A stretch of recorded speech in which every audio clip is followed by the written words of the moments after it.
Hello there, and welcome to the Sleepy Side. Tonight, we drift along the banks of an ancient river, following the footsteps of healers who walked beside the Nile thousands of years before our time. We journey into a world where medicine was born from careful observation, where physicians recorded their knowledge on papyrus scrolls that would survive millennia, and where the art of healing balanced between the rationale and the mystical in ways that still fascinate us today. If you find peace in these quiet explorations of history and science, I gently invite you to like and subscribe.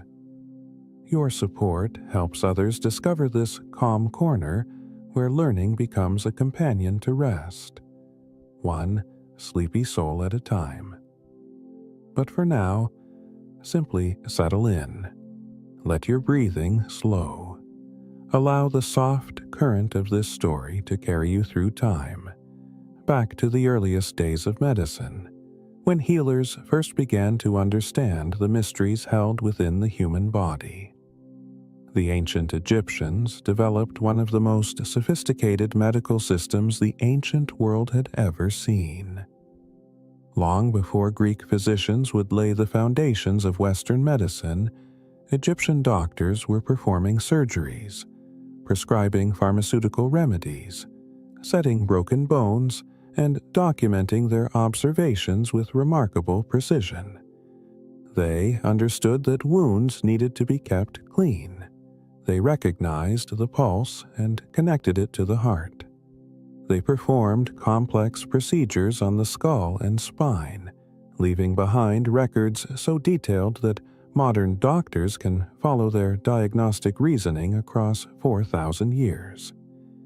As you rest tonight, imagine the warm Egyptian sun sinking below the horizon, casting golden light across the temple walls where physicians studied and practiced their craft.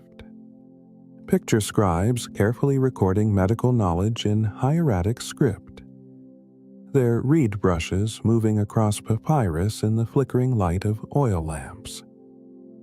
Feel the quiet dedication of healers who devoted their lives to understanding suffering and discovering ways to ease it. This is where we begin our journey, in a civilization that gave the world its first doctors, its first medical textbooks, and its first systematic approach to the science of healing, the dawn of medical knowledge. In the stillness before dawn, along the fertile banks of the Nile, a tradition was taking shape that would transform human understanding of health and healing. More than 5,000 years ago, as the Great Pyramids rose from the desert sands and hieroglyphic writing captured thoughts for eternity, the Egyptians were already documenting their medical knowledge, creating what would become the earliest recorded system of healthcare in human history. The first physician whose name survives in the historical record lived around 3,533 years before the Common Era. His name was Ra, and he served as chief physician and chief of dentists to the royal court. Carved into his tomb are depictions of his profession, preserving for all time the image of a man who dedicated his life to healing. But Ra was not alone. Egypt's medical tradition stretched back even further, into ages where knowledge was passed from master to apprentice through demonstration and oral instruction, before the written word could capture and preserve it. Yet it is another figure who stands at the pinnacle of ancient Egyptian medicine, a man whose reputation as a healer was so profound that he would eventually be deified as a god. His name was Imhotep, and he lived approximately 4,800 years ago, during the third dynasty of the Old Kingdom. Imhotep served as the chief vizier to Pharaoh Djoser, and he was far more than a physician. He was an architect who designed the revolutionary step pyramid at Saqqara, the world's first monumental stone building. He was an astronomer, a philosopher, a poet, and a sage whose wisdom touched every corner of human knowledge. But it was in medicine that Imhotep's legacy would prove most enduring.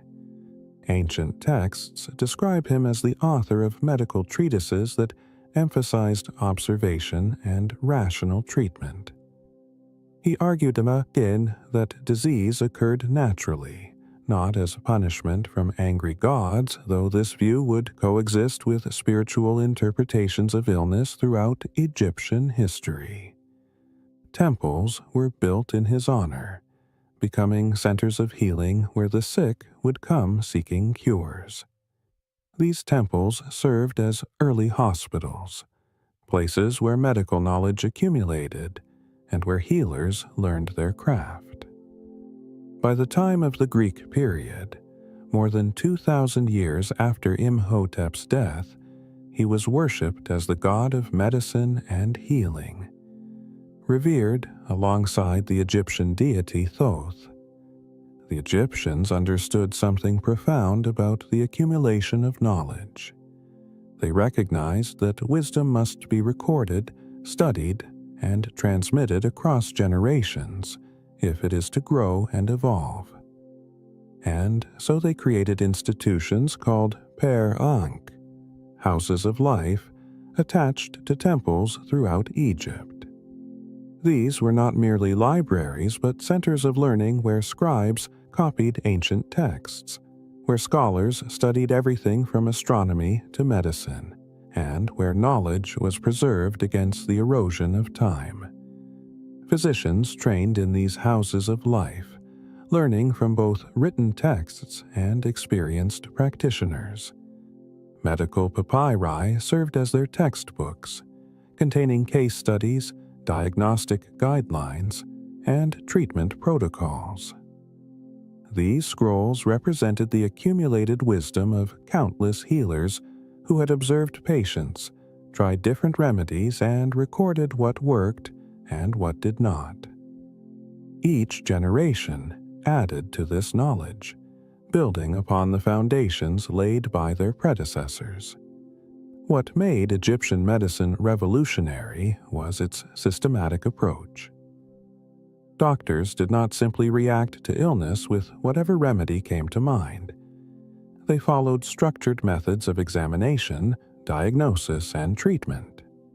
When a patient arrived seeking help, the physician would conduct a thorough examination, asking questions about symptoms, observing the body carefully, and sometimes performing tests to determine the nature of the ailment. Only after this examination would a diagnosis be made, followed by a prognosis about whether the condition could be treated. The Egyptians categorized medical conditions into 3 types, a classification system that reveals their sophisticated understanding of the limits of their knowledge and capabilities. The first category included treatable conditions, injuries or illnesses that the physician felt confident addressing immediately. The second category consisted of what they called contestable conditions, where the outcome was uncertain. For these cases, the doctor would observe the patient over time, monitoring how the condition progressed before deciding whether intervention might help or whether the body would heal on its own. The third category included untreatable ailments, conditions so severe or so poorly understood that the physician recognized intervention would be futile. Even in these cases, however, doctors did not abandon their patients but offered palliative care to ease suffering. This remarkable approach to medical decision-making demonstrates a level of ethical thinking and practical wisdom that would not be widely adopted in other parts of the world for thousands of years. Egyptian physicians understood that doing no harm was sometimes the wisest course, that observing and waiting could yield better outcomes than hasty intervention, and that honesty about the limits of medical knowledge served both doctor and patient. The anatomical knowledge possessed by ancient Egyptian physicians came from a unique source. The practice of mummification, central to Egyptian religious beliefs about the afterlife, required priests and embalmers to work intimately with human remains. They removed internal organs, treated the body with natron and resins, and wrapped it carefully in linen. Through this work, performed on countless bodies over thousands of years, Egyptians gained direct knowledge of human anatomy that was unavailable to other ancient cultures. They could identify major organs: the heart, the liver, the lungs, the kidneys, the bladder. They understood that blood vessels connected to the heart and that the pulse could be felt at various points on the body. They recognized the importance of the brain, though they did not fully understand its function. Medical texts describe the meninges that cover the brain, the cerebrospinal fluid that bathes it, and even the pulsations that occur within the skull. Such observations, made more than 3.5 millennia ago, reveal minds capable of careful, systematic study of the human form. Egyptian medical knowledge spread far beyond the Nile Valley. Foreign rulers sought Egyptian physicians for their courts. The Greek historian Herodotus, writing in the 5th century before the Common Era, noted that Persian kings employed Egyptian doctors. Later, Greek physicians, including Hippocrates, often called the father of Western medicine, studied Egyptian texts and acknowledged their debt to Egyptian medical knowledge. The famous library at Alexandria became a repository for medical manuscripts from throughout the ancient world, including countless Egyptian texts that influenced later Greek and Roman medicine. As the night deepens and your body relaxes more fully, consider the profound gift these ancient healers gave to all who would come after them. They looked at suffering and disease not as incomprehensible mysteries, but as phenomena that could be observed, understood, and treated. They believed that knowledge should be written down, studied, and improved upon. They taught that healing required both skill and compassion, both rational thinking and respect for forces beyond human understanding. In doing so, they lit a lamp in the darkness, a flame of medical knowledge that has never been extinguished. The sacred texts, medical papyri. Imagine a scroll unrolling before you, 15 feet of ancient papyrus covered in elegant hieratic script. The text is written in black ink, with important passages highlighted in red, a system of notation that makes the document easier to navigate. As you read, you discover you are holding a surgical textbook, the oldest known surgical treatise in the world, a document so advanced in its thinking that it would not be surpassed in many respects for more than 3,000 years. This is the Edwin Smith Papyrus, named not for its ancient author, but for the American antiquities dealer who purchased it in Luxor in 1862. Edwin Smith recognized the importance of this document, though he lacked the expertise to translate it. Upon his death, his daughter donated the papyrus to the New York Historical Society, where it lay relatively unnoticed until 1920, when the renowned Egyptologist James Henry Breasted began the painstaking work of translation. His complete translation, published in 1930, revolutionized understanding of ancient Egyptian medicine and revealed that rational, evidence-based medical practice existed far earlier than scholars had believed.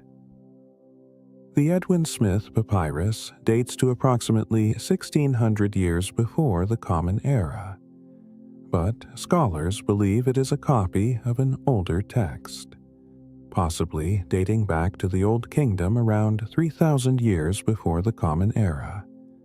Some attribute the original work to Imhotep himself, though this remains speculative. What is certain is that the document represents accumulated knowledge refined over centuries by many physicians observing, treating, and learning from countless patients. The papyrus contains 48 detailed case studies, each following a precise structure that any modern medical student would recognize. First comes the title, identifying the type of injury or condition. Next, instructions guide the examining physician through a systematic evaluation of the patient, what to look for, what to ask, what to feel with the hands. Following examination comes the diagnosis, a clear statement of what ails the patient. Then appears one of 3 possible verdicts. This is a condition I can treat. This is a condition I intend to fight with, meaning the outcome is uncertain, or this is a condition that cannot be treated. For treatable conditions, the papyrus provides detailed treatment protocols. These instructions are remarkably practical and surprisingly modern in their approach. There are no magical incantations in most cases, no appeals to gods or demons, just clear, rational procedures based on observation and experience.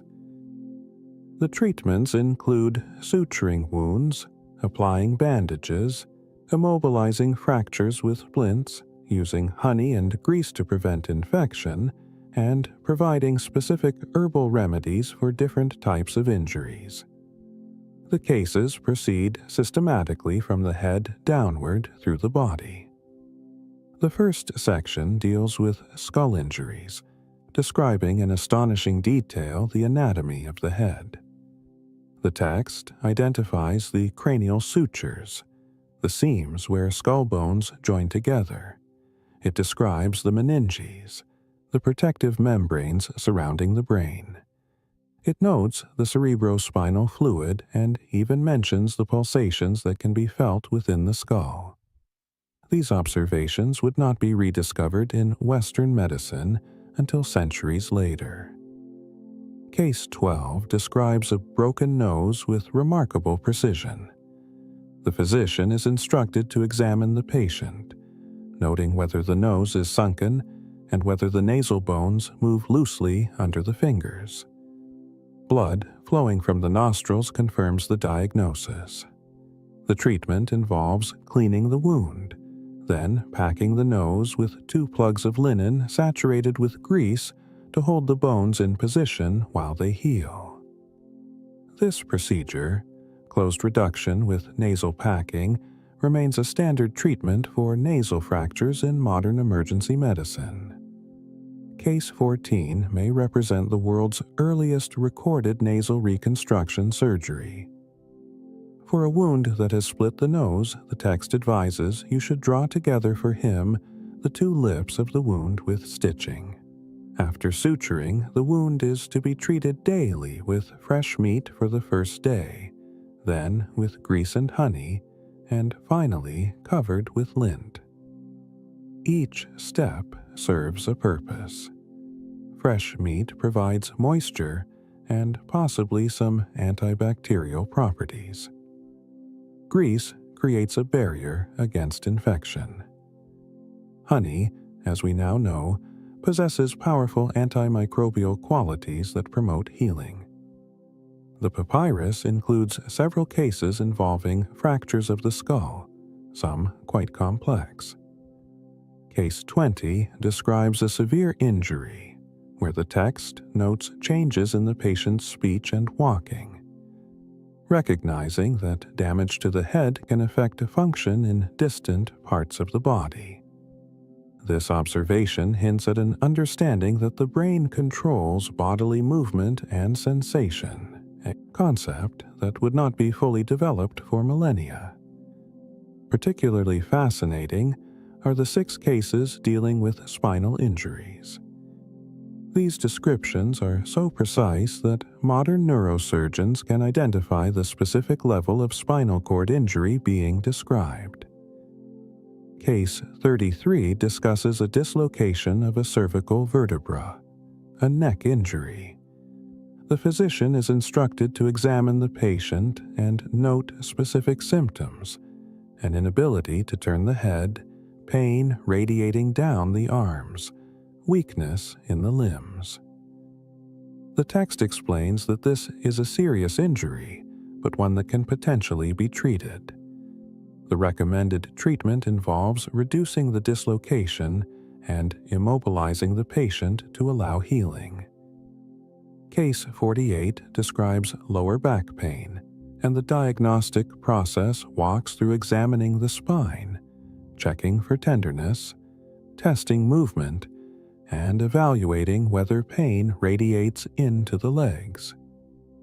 The rational, methodical approach to spinal injuries documented in this ancient text can still be recognized in modern clinical practice. The fundamental principles of careful examination, thoughtful diagnosis, and measured treatment remain unchanged across 40 centuries. Beyond the Edwin Smith Papyrus, other medical texts reveal different aspects of Egyptian healing knowledge. The Ebers Papyrus, dating to approximately 1550 before the Common Era, is longer and more comprehensive, containing over 800 remedies and treatments. Unlike the surgical focus of the Edwin Smith Papyrus, the Ebers Papyrus covers a vast range of medical conditions: skin diseases, digestive problems, parasitic infections, eye conditions, dental issues, and much more. The Ebers Papyrus provides detailed recipes for medicines, specifying exact ingredients and proportions. Some remedies used common ingredients like honey, milk, and beer as bases for medications.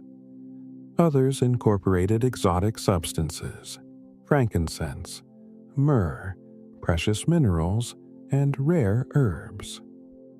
Each recipe included precise instructions, not only what to mix together, but how to prepare it, whether to heat it or leave it cold, how to administer it, whether as a drink, a poultice applied to the skin, a suppository, or an inhalation. The Kahun Papyrus, dated to approximately 1900 years before the Common Era, represents the oldest known medical text from Egypt. It specializes in gynecology and women's health, containing 34 sections that address pregnancy, fertility, contraception, and various gynecological conditions. The treatments described are entirely non-surgical, relying instead on fumigation, massage, and medicines delivered in various forms. The text provides guidelines for how physicians should interact with female patients, how to inquire about symptoms sensitively, how to explain diagnoses clearly, and how to discuss treatment options respectfully. One striking feature of the Kahun Papyrus is the attention it gives to what the text calls wandering womb, a concept where various symptoms throughout the body are attributed to displacement of the uterus. While this theory was incorrect, it reflects an attempt to understand how different parts of the body might influence each other, an early form of systemic thinking about health and disease. The Hearst Papyrus focuses on treatments for urinary system disorders, blood conditions, and various types of bites and stings. Some of its remedies overlap with those found in the Ebers Papyrus. suggesting that medical knowledge was shared and standardized across Egypt. The London Medical Papyrus, though poorly preserved, reveals more about the magical and spiritual aspects of Egyptian healing, containing numerous incantations alongside practical remedies.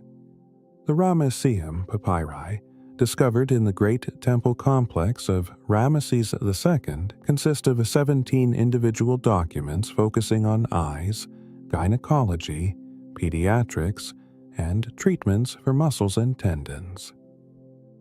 These specialized texts suggest that Egyptian medicine had developed distinct fields of expertise, with some physicians focusing their practice on specific types of conditions or specific patient populations.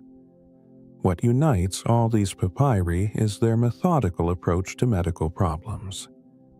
Each text organizes information systematically, making knowledge accessible to practicing physicians. Symptoms are described clearly. Diagnostic criteria are specified. Treatments are detailed with enough precision that another physician could replicate them. This commitment to recording and sharing medical knowledge allowed Egyptian medicine to progress over centuries, each generation building on the discoveries of those who came before. As you drift deeper into rest, these ancient scrolls float through your imagination like dreams. Picture the scribes who copied them, working by lamplight to preserve knowledge that might otherwise be lost. Imagine the physicians who consulted these texts, matching their patients' symptoms to cases described on papyrus, finding treatments that had proven successful in the past. Feel the connection stretching across time, from those ancient healers to the doctors of today who still follow the same fundamental principles of careful observation, thoughtful diagnosis, and evidence-based treatment. Surgical mastery and trauma care. Let your mind drift now to a scene more than 3,000 years in the past. A worker has fallen from scaffolding at a construction site, perhaps one of the massive building projects that defined ancient Egypt. His arm is clearly broken, the bone visible through torn flesh. He is carried to a physician, a man trained in the art of treating injuries, someone who has studied the medical papyri and learned from experienced masters. What happens next reveals the sophistication of Egyptian surgical practice. The physician begins with examination, not rushing to treatment but carefully assessing the injury. He notes the location of the fracture, whether it is open or closed, whether joints are dislocated, whether there is extensive soft tissue damage. He palpates the area gently, feeling for bone fragments and checking whether the limb retains normal sensation and movement. This systematic examination follows procedures laid out in medical texts. Procedures designed to gather all necessary information before deciding on treatment. Having examined the injury thoroughly, the physician proceeds to treatment. If the bone ends are displaced, he carefully manipulates them back into alignment, a procedure called reduction. This requires both knowledge and skill, understanding how bones articulate, knowing how much force to apply, recognizing when proper alignment has been achieved. Once the bones are properly positioned, the physician immobilizes the limb using a carefully constructed splint. Egyptian splints were remarkably well designed. Excavations have uncovered actual examples.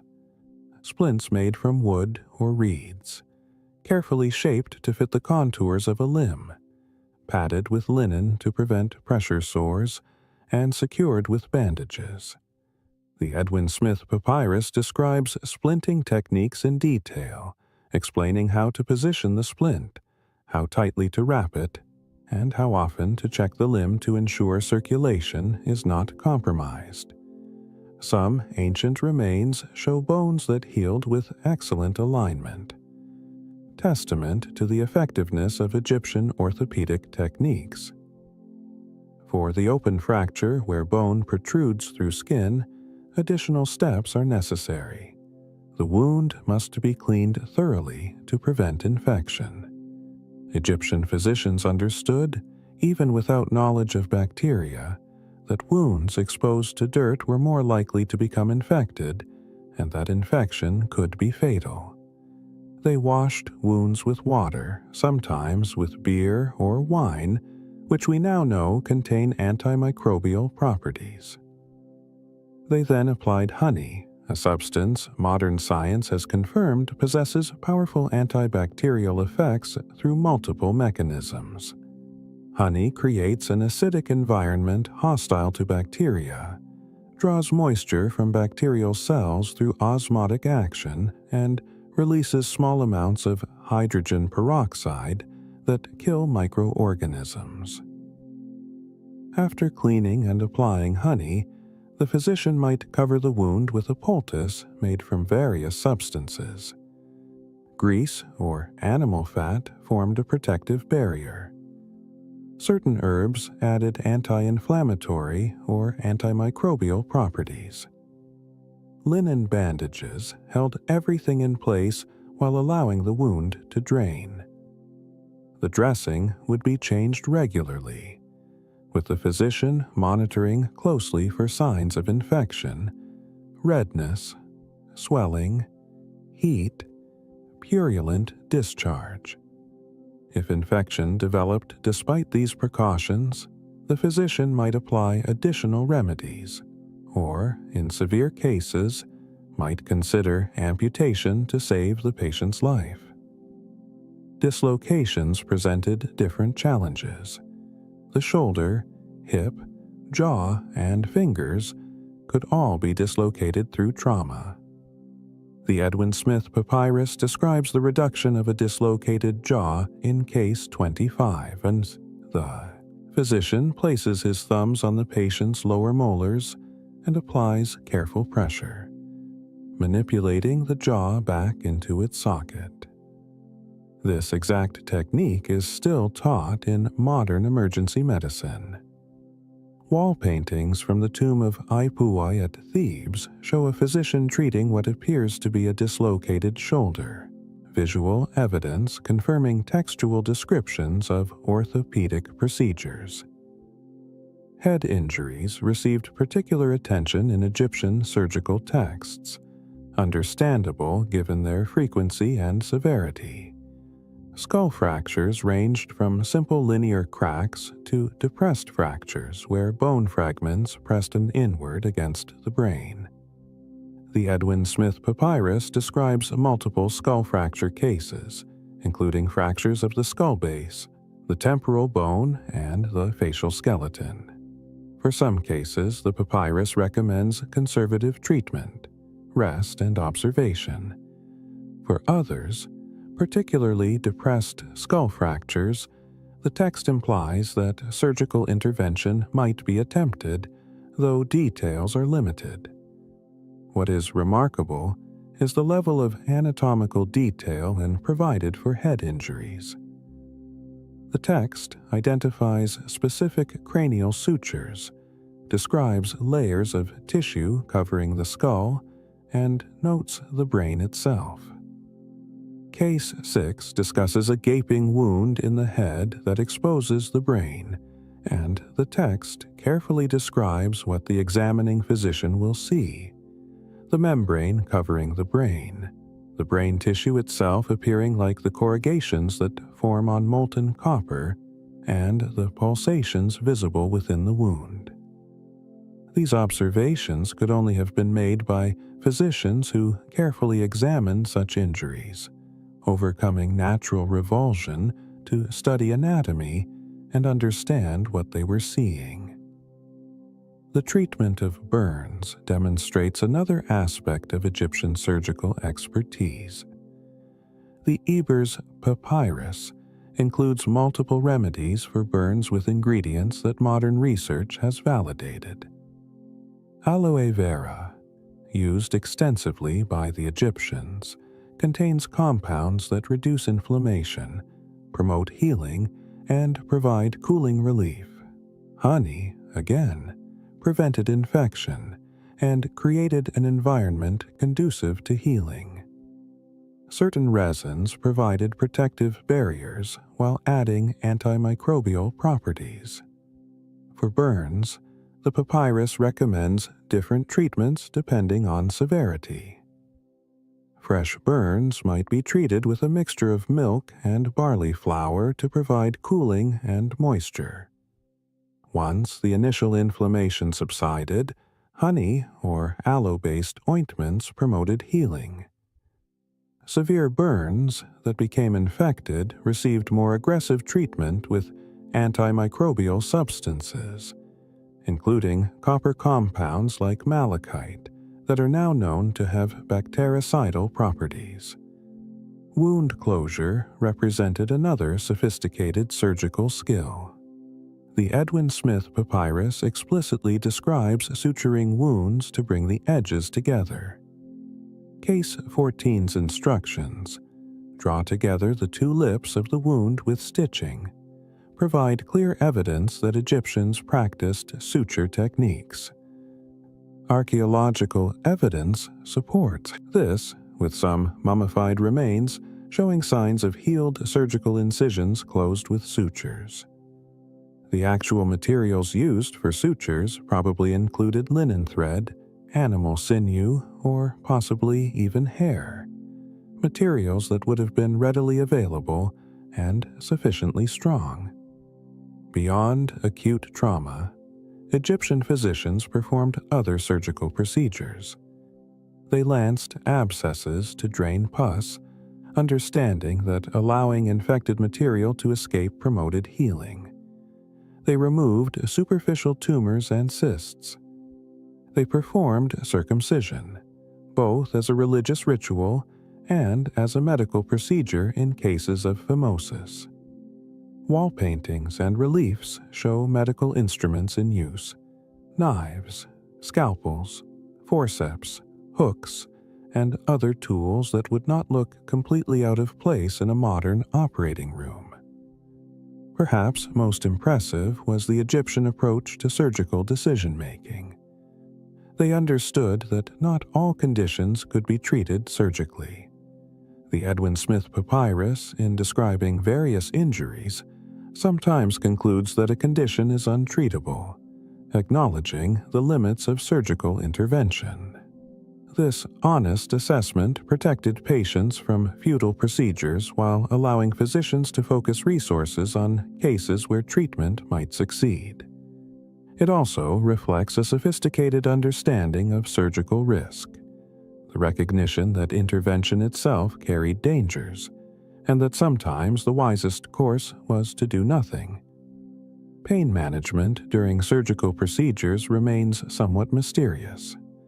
Opium appears in Egyptian medical texts as a treatment for severe pain, though whether it was used as a surgical anesthetic is unclear.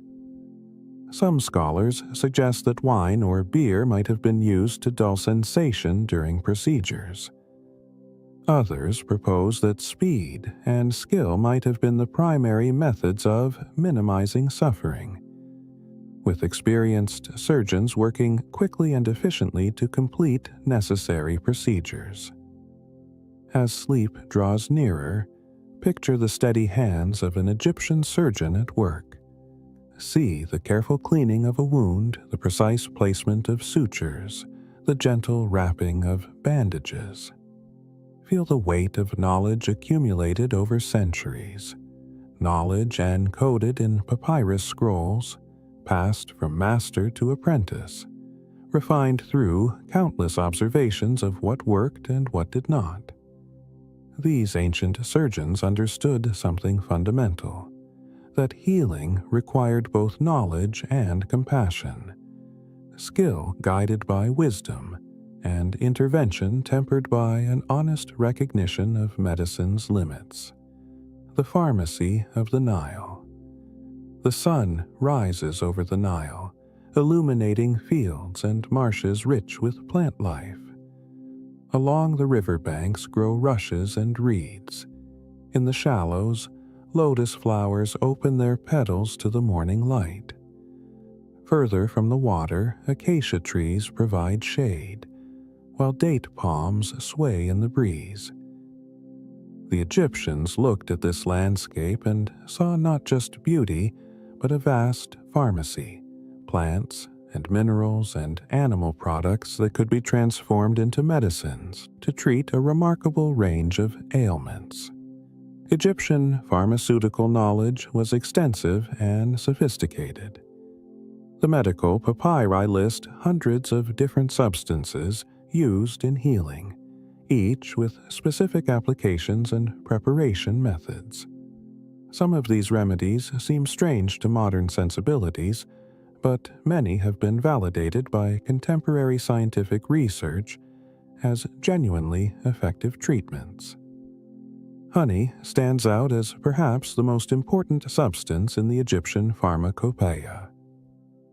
It appears in countless recipes, used both alone and in combination with other ingredients. The Egyptians understood empirically what modern science has confirmed. Honey possesses powerful antimicrobial properties that help prevent and treat infections. When applied to wounds, honey creates an acidic environment with a pH around 3.9, hostile to most bacteria.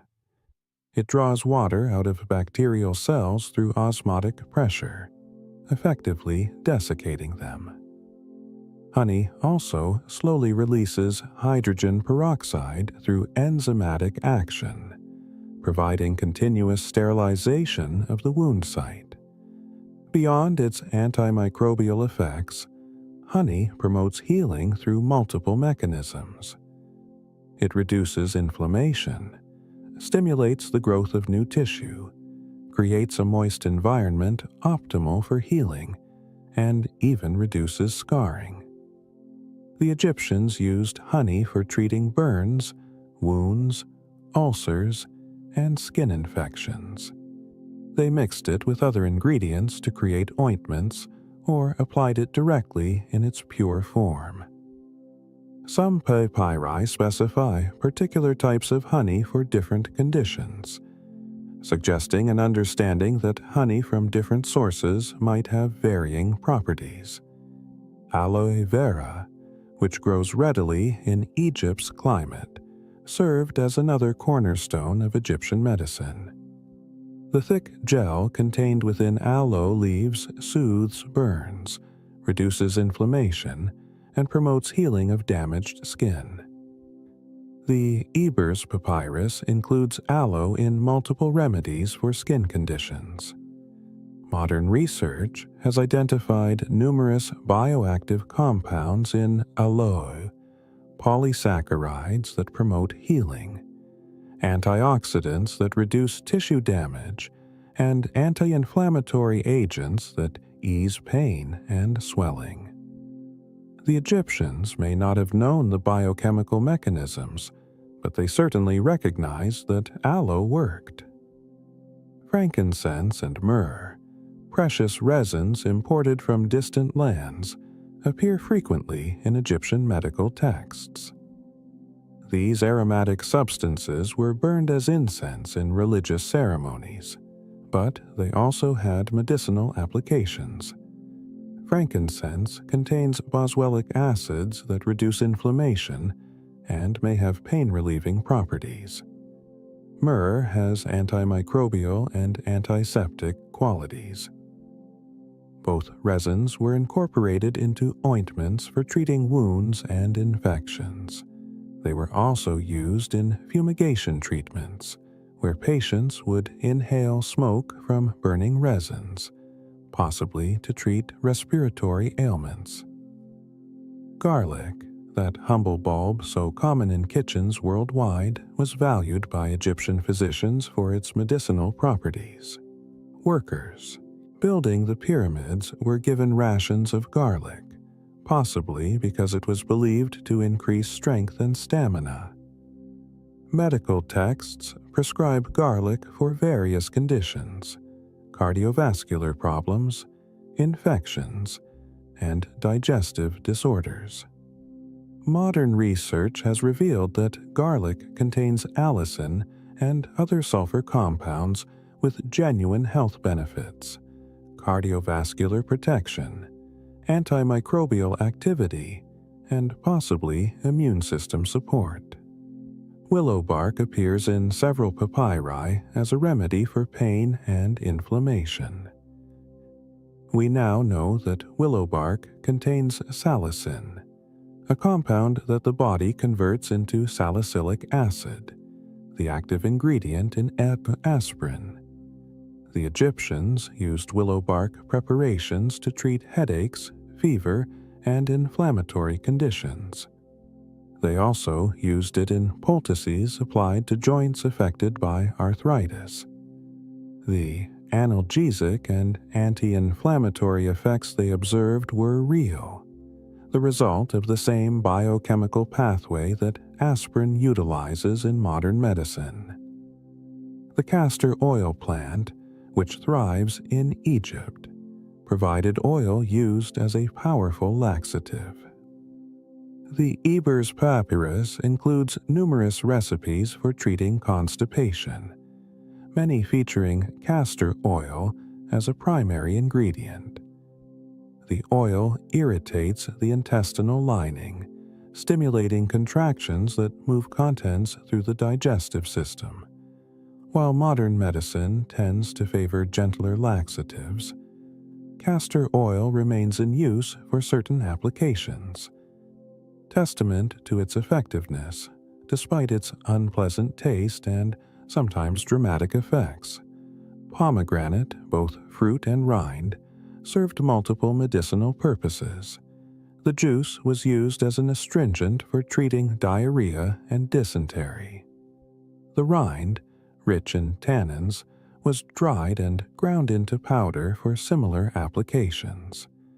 Modern analysis confirms that pomegranate contains numerous bioactive compounds, polyphenols with antioxidant properties, ellagic acid with antimicrobial effects, and tannins that do indeed possess astringent qualities useful for treating diarrheal diseases. The Egyptians used various forms of copper in medicine, particularly copper flakes and malachite, a green copper carbonate mineral. These copper compounds were incorporated into eye medicines and wound treatments. Copper does have antibacterial properties. Ions released from copper compounds disrupt bacterial cell membranes and interfere with their metabolism. The Egyptians applied malachite-based cosmetics around their eyes, which may have provided protection against eye infections, a significant concern in a climate where flies could spread disease. Antimony, a metallic element, was ground into a powder and used in cosmetics and eye medicines. The black coal worn around Egyptian eyes was often antimony-based. While antimony compounds can be toxic at high doses, in small amounts they may have provided some protection against eye infections. The cosmetic practice of lining the eyes had medicinal benefits, a perfect example of how Egyptian culture integrated healing into daily life. Lead compounds appear in some Egyptian medical recipes, raising modern concerns given lead's toxicity. However, recent analysis suggests that the amounts used would have been too small to cause systemic lead poisoning, while potentially providing topical antiseptic benefits. The Egyptians seem to have stumbled upon a balance where beneficial effects outweighed toxic ones, at least for topical applications. Plant-based remedies extended far beyond these commonly used substances. The papyri mention hundreds of different plants, some readily identifiable, others more mysterious. Coriander seeds, treated digestive problems. Juniper berries addressed urinary issues. Fenugreek seeds helped with various conditions. Cumin and caraway aided digestion. Each plant had its specific applications, and Egyptian physicians learned through centuries of experience which plants worked for which conditions. Animal products also featured in Egyptian pharmacy. Beef, mutton, and goat fat served as bases for ointments. Milk, both cow's and human, appeared in various preparations.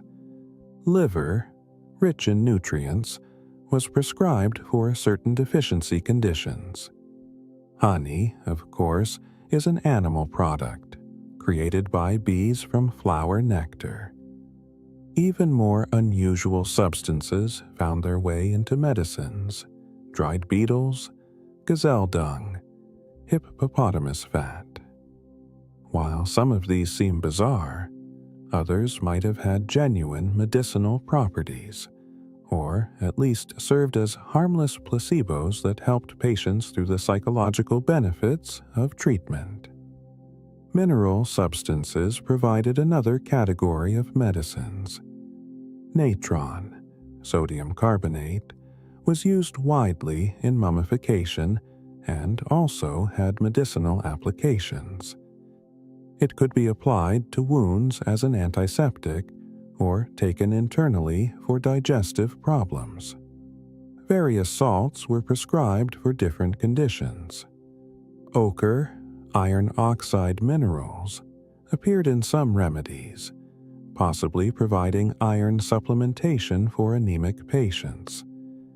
The preparation of medicines was itself a sophisticated practice. Ingredients had to be measured precisely, mixed in the correct proportions, and often processed through grinding, heating, fermentation, or other techniques to produce the desired form. Ointments required mixing dry ingredients with fats or oils to the proper consistency. Pills needed binding agents to hold them together.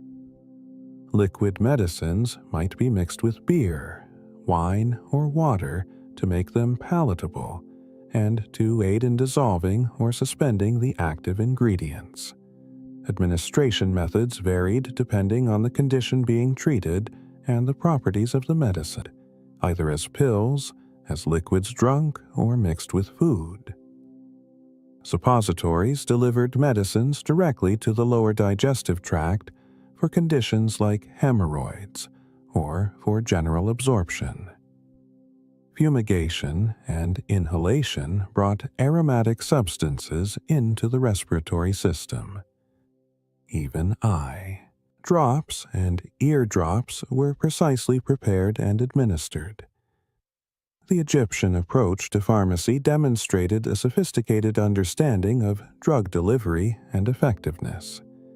They recognized that the route of administration mattered, that some conditions required local treatment while others benefited from systemic medication. They understood dose-response relationships, knowing that the amount of medicine needed to be calibrated to the severity of the condition and the strength of the patient.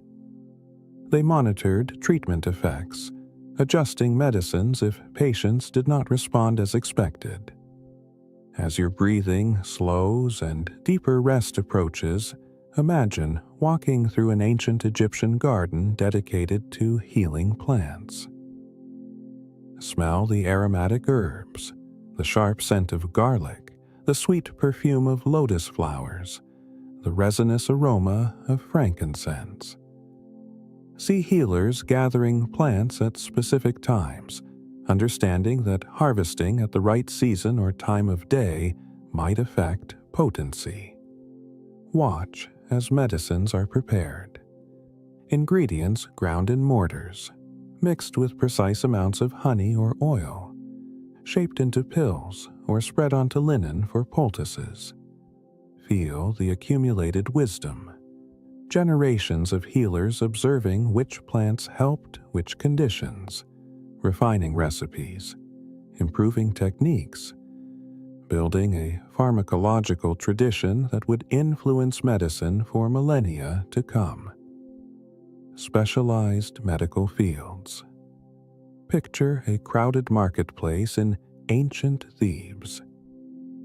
Among the merchants selling bread and beer, pottery and textiles, papyrus and jewelry, you might find a different kind of practitioner setting up a workspace.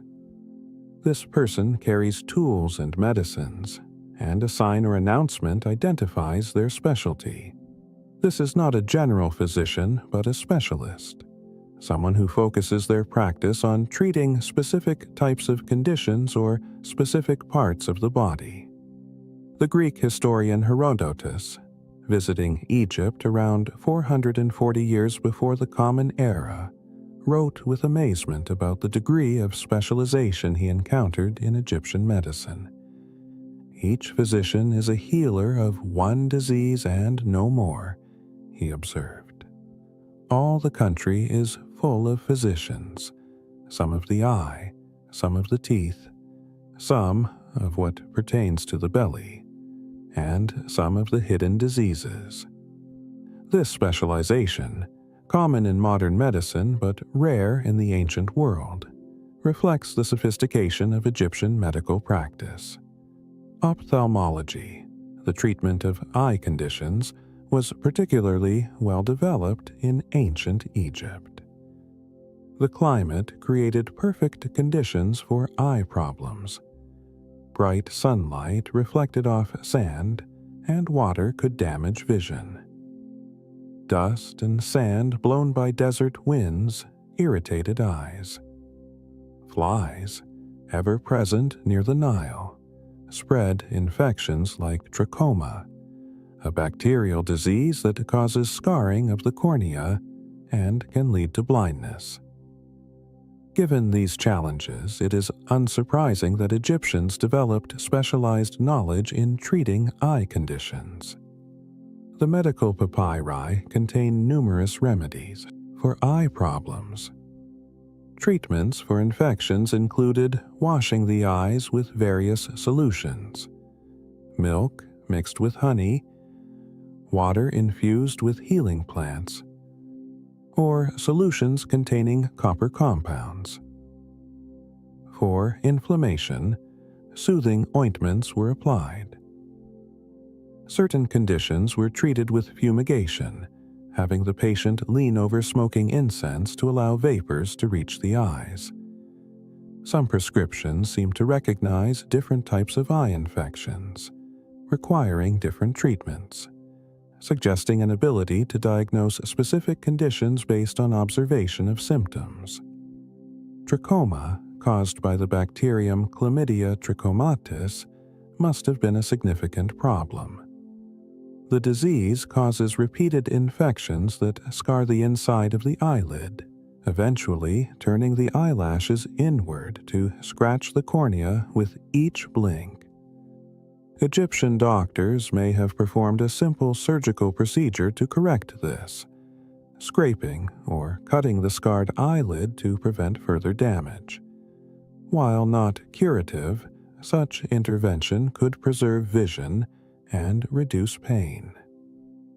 Cataracts, clouding of the eye's lens that comes with age, were probably common. Whether Egyptian physicians attempted cataract surgery remains debated. Some scholars argue that references in medical texts suggest an operation called couching, where a needle is inserted into the eye to displace the clouded lens away from the line of sight. Others remain skeptical, pointing out that such surgery would have been extremely difficult without modern instruments and microscopes. The truth likely lies somewhere between. Perhaps some skilled physicians attempted the procedure in carefully selected cases while recognizing its high risk of complications. Dentistry represented another specialized field. Dental problems were widespread in ancient Egypt. The bread, a dietary staple, contained sand and grit from the stones used to grind grain. Chewing bread literally wore down teeth, and by Middle Age many Egyptians had severely abraded dental surfaces. This dental wear increased susceptibility to infections as the pulp cavity became exposed. Dental abscesses were common, painful, and sometimes fatal.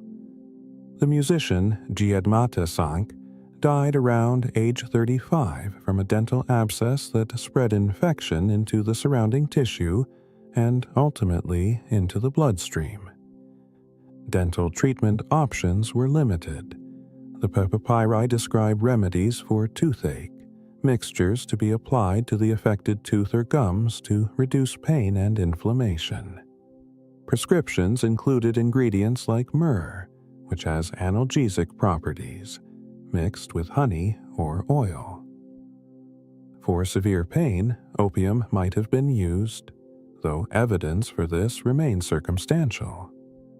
The instruction of Ang She Shank, a wisdom text, includes the maxim, "There is no tooth that rots yet stays in place," suggesting that infected teeth eventually fell out on their own, perhaps aided by the progression of infection that destroyed the supporting bone. Whether Egyptian dentists extracted teeth remains uncertain. No dental forceps have been definitively identified among Egyptian medical instruments, though some tools could potentially have served this purpose. Some skeletal remains show signs suggesting forced tooth removal, though whether this was therapeutic extraction or post-mortem ritual remains unclear. Replacement teeth have been found, sometimes real teeth attached to neighboring teeth with gold wire. Other times, artificial teeth made from ivory. Whether these prosthetics were functional or merely cosmetic, worn after death to ensure a complete appearance in the afterlife, continues to be debated. Dental wear was so severe and common that preventing it was impossible with available technology. The best sufferers could hope for was management of pain and infection when problems arose. The Egyptians did understand oral hygiene to some degree. Recipes for mouth rinses appear in the papyri. Mixtures of aromatic substances like myrrh, frankincense, and cinnamon mixed with honey. These would have freshened breath and possibly provided some antimicrobial benefit, though they could not prevent the mechanical wear caused by gritty bread. Gynecology and women's health received considerable attention. The Kahun Papyrus, the earliest known medical text from Egypt, focuses entirely on gynecological conditions. It addresses fertility problems, menstrual disorders, pregnancy complications, and various symptoms affecting the female reproductive system. The text demonstrates genuine medical observation, asking detailed questions about symptoms, examining patients systematically, and offering various treatment approaches. Egyptian physicians developed tests to diagnose pregnancy and even to predict the sex of the unborn child. One test involved having a woman urinate on wheat and barley seeds. If wheat sprouted first, the child would be male. If barley sprouted first, a female. If neither sprouted, the woman was not pregnant. Modern researchers testing this procedure found it could indeed detect pregnancy with reasonable accuracy, probably because pregnancy hormones in urine affected seed germination. The sex prediction aspect was, of course, no better than chance. Contraception was discussed openly in Egyptian medical texts, unusual for ancient societies. Various methods were described, some barrier methods that might have had some effectiveness, others that were probably ineffective. One prescription called for a mixture of crocodile dung, honey, and natron to be inserted into the vagina before intercourse. Whether this worked through barrier effects, creating a hostile environment for sperm, or simply by being so unpleasant that it discouraged intercourse entirely, remains a matter of speculation. Other contraceptive preparations used plant materials that might have contained natural spermicides. Childbirth was attended by midwives, professional women trained in assisting delivery. Birthing stools allowed women to deliver in a squatting position using gravity to aid the process. Medical texts describe signs of normal labor and warning signs that might indicate complications. They discuss techniques for managing difficult deliveries, including manual manipulation to reposition a baby or attempts to deliver a baby who had died in the womb. The risks of childbirth were very real. Maternal mortality was high by modern standards, and many women died from hemorrhage, infection, or complications during delivery. Specialized physicians also treated internal diseases of the abdomen. These physicians, sometimes referred to by a term translated as shepherd of the anus, dealt with digestive disorders, hemorrhoids, and parasitic infections. Proctology may sound like an odd specialization to modern ears, but digestive problems were common in ancient Egypt. Schistosomiasis, a parasitic disease transmitted through water contact, affected large portions of the population. The parasites live in blood vessels around the intestines and bladder, causing inflammation, bleeding, and organ damage. Egyptian physicians could not cure schistosomiasis, but they could manage symptoms with various remedies and procedures. Enemas and suppositories were commonly prescribed for digestive problems. The Egyptians believed that intestinal health was crucial to overall well-being, and regular cleansing of the digestive system was considered beneficial. Medical texts provide detailed instructions for preparing and administering enemas using various solutions, oils, herbs, or other substances depending on the condition being treated. Specialized instruments facilitated these procedures, including hollow reeds or tubes and funnel-like devices for introducing liquids. The specialization of Egyptian medicine extended to other areas as well. Physicians who focused on internal diseases of the chest, what we might call respiratory and cardiac conditions, are mentioned in some texts. Herodotus referred to doctors of hidden diseases, possibly meaning internal conditions that could not be observed directly. Military physicians accompanied armies into battle, becoming experts in trauma and battlefield injuries. Royal physicians served in palaces, treating the pharaoh and his family while possibly conducting research and teaching at attached medical schools. This degree of specialization required substantial infrastructure. Patients needed to know which specialist to consult for which problem. Specialists needed sufficient patient volume to maintain their expertise. Training systems had to exist to produce specialists with focused knowledge in their particular field. All of this suggests a well-organized medical system with clear referral pathways and recognized standards of practice.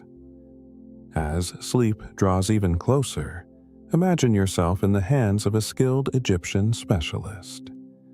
Perhaps an eye doctor carefully applying a soothing ointment, explaining that daily treatment will be needed for several weeks.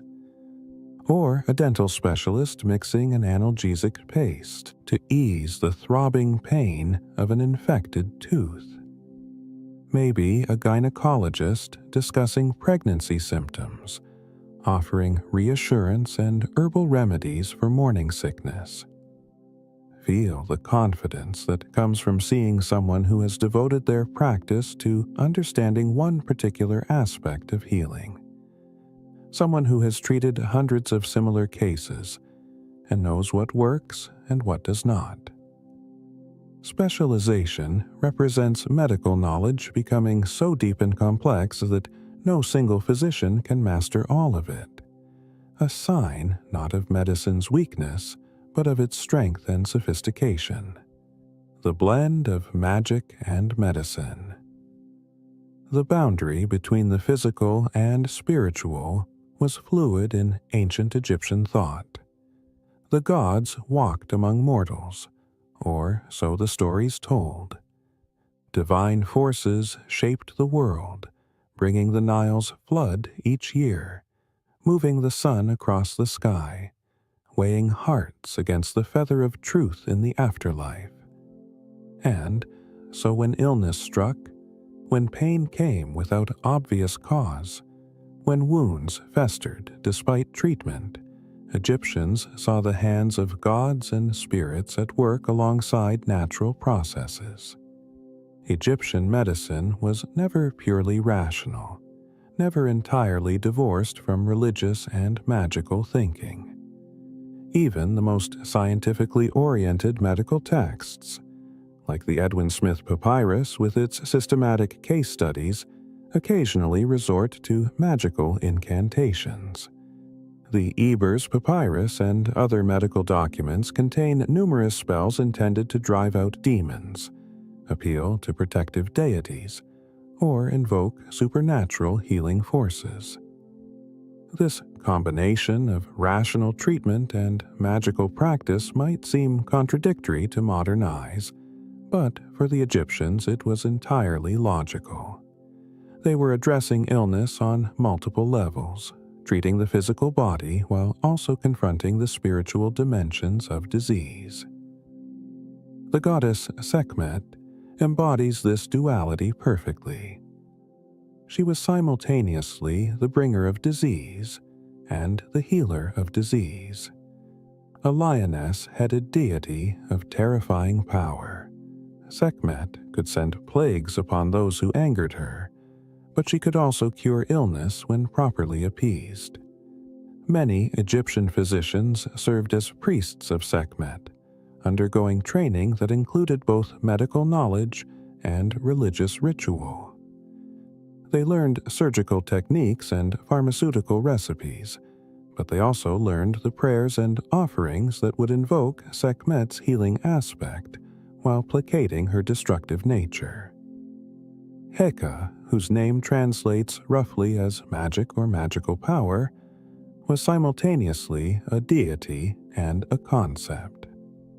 Magic in the Egyptian understanding was not supernatural in our sense, something outside natural law. Rather, magic was part of nature, a force that could be harnessed through proper knowledge and ritual.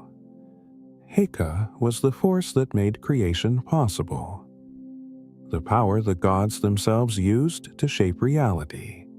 When physicians invoked Heka, they were tapping into this fundamental creative and healing power, calling upon the same force that maintained cosmic order.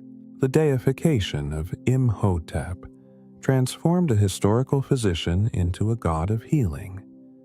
By the time of the Greek period, temples dedicated to Imhotep served as healing centers where the sick would come seeking cures. Patients would sleep in the temple, and in dreams, Imhotep might appear to offer diagnosis or prescribe treatment. The actual priests and physicians working at these temples possessed genuine medical knowledge, and the dream revelations probably reflected the priests' observations of patients combined with their medical training. The divine framework made patients receptive to treatment, providing what we would recognize today as a powerful placebo effect that could enhance the effectiveness of actual medicines and procedures. Medical incantations served multiple purposes. At their simplest, they were a form of psychological support, providing comfort and hope to suffering patients. The ritualistic aspects of healing, the chanting of spells, the burning of incense, the presentation of offerings, created a therapeutic setting that helped patients feel they were receiving powerful treatment. Modern medicine recognizes that the setting and circumstances of treatment significantly affect outcomes. A patient who believes strongly in a treatment is more likely to experience benefit, even from treatments with no inherent physiological effect. Egyptian physicians, whether consciously or not, leveraged this psychological dimension of healing. Some incantations were directed at the disease itself, personified as a demon or evil spirit that had invaded the body. The spell would command the demon to depart, threatening it with divine punishment if it refused. Other spells appealed directly to gods, asking them to intervene on behalf of the patient. Still others were protective in nature, intended to create a magical barrier that would prevent disease from entering or returning. These incantations often accompanied practical treatments. A physician might clean and dress a wound, while simultaneously reciting a spell to drive out infection-causing demons. Certain conditions were seen as particularly spiritual in nature. Mental illness, seizures, sudden personality changes. These symptoms suggested possession by spirits or divine curse. For such conditions, magical and religious interventions might take precedence over physical treatments. Exorcism rituals attempted to expel possessing spirits. Protective amulets were worn to ward off supernatural attacks. Offerings were made to gods who might have been offended, seeking forgiveness and restoration of health. At the same time, physicians recognized that some mental symptoms were connected to physical causes. Head injuries, for instance, could change behavior, and these would be treated with appropriate medical procedures. The toothworm theory of dental decay illustrates how natural observation mixed with imaginative explanation. Egyptian physicians, like their counterparts in Mesopotamia, believed that tooth decay was caused by a worm living inside the tooth, burrowing through enamel and dentin, causing pain as it ate away at healthy tissue. Spells against the toothworm commanded it to leave, often with gruesome threats about what would happen if it refused. Modern understanding of bacterial action in dental caries shows the toothworm theory was incorrect, but it represented an attempt to explain observable phenomena, the holes that appeared in teeth, the progressive nature of decay. After reciting spells, Egyptian dentists would apply practical remedies, pain-relieving ointments, and antiseptic treatments, suggesting they understood that both spiritual and physical interventions might be necessary. Amulets played an important protective role in Egyptian medicine. These small objects, often shaped like gods or sacred symbols, were believed to channel divine protection. A person might wear an amulet of the Eye of Horus to protect against injury, or an image of the goddess Taweret to ensure a safe pregnancy and delivery. From a modern perspective, amulets provided psychological comfort, allowing wearers to feel protected and less anxious. Since stress and anxiety can affect physical health and recovery, the beneficial effects of amulets might have been more than purely psychological, even if the mechanism was not what the Egyptians believed. Dream interpretation formed another bridge between medical and spiritual practice. Dreams were considered messages from the gods, and disturbing or unusual dreams might be seen as warnings of impending illness. Medical texts sometimes discuss dreams as diagnostic tools. A particular kind of dream might indicate a specific disease or imbalance in the body. Priests trained in dream interpretation worked alongside physicians, and in some cases the roles overlapped. The healing temples where patients slept in hopes of divine dreams employed both priests who could interpret these dreams and physicians who could provide practical treatment. Fumigation with incense served both practical and ritualistic purposes. Burning aromatic resins like frankincense and myrrh created smoke that patients would inhale, potentially providing respiratory benefits. But fumigation was also a purification ritual, cleansing both the body and the spiritual environment. The smoke rising upward carried prayers to the gods while simultaneously driving away malevolent spirits.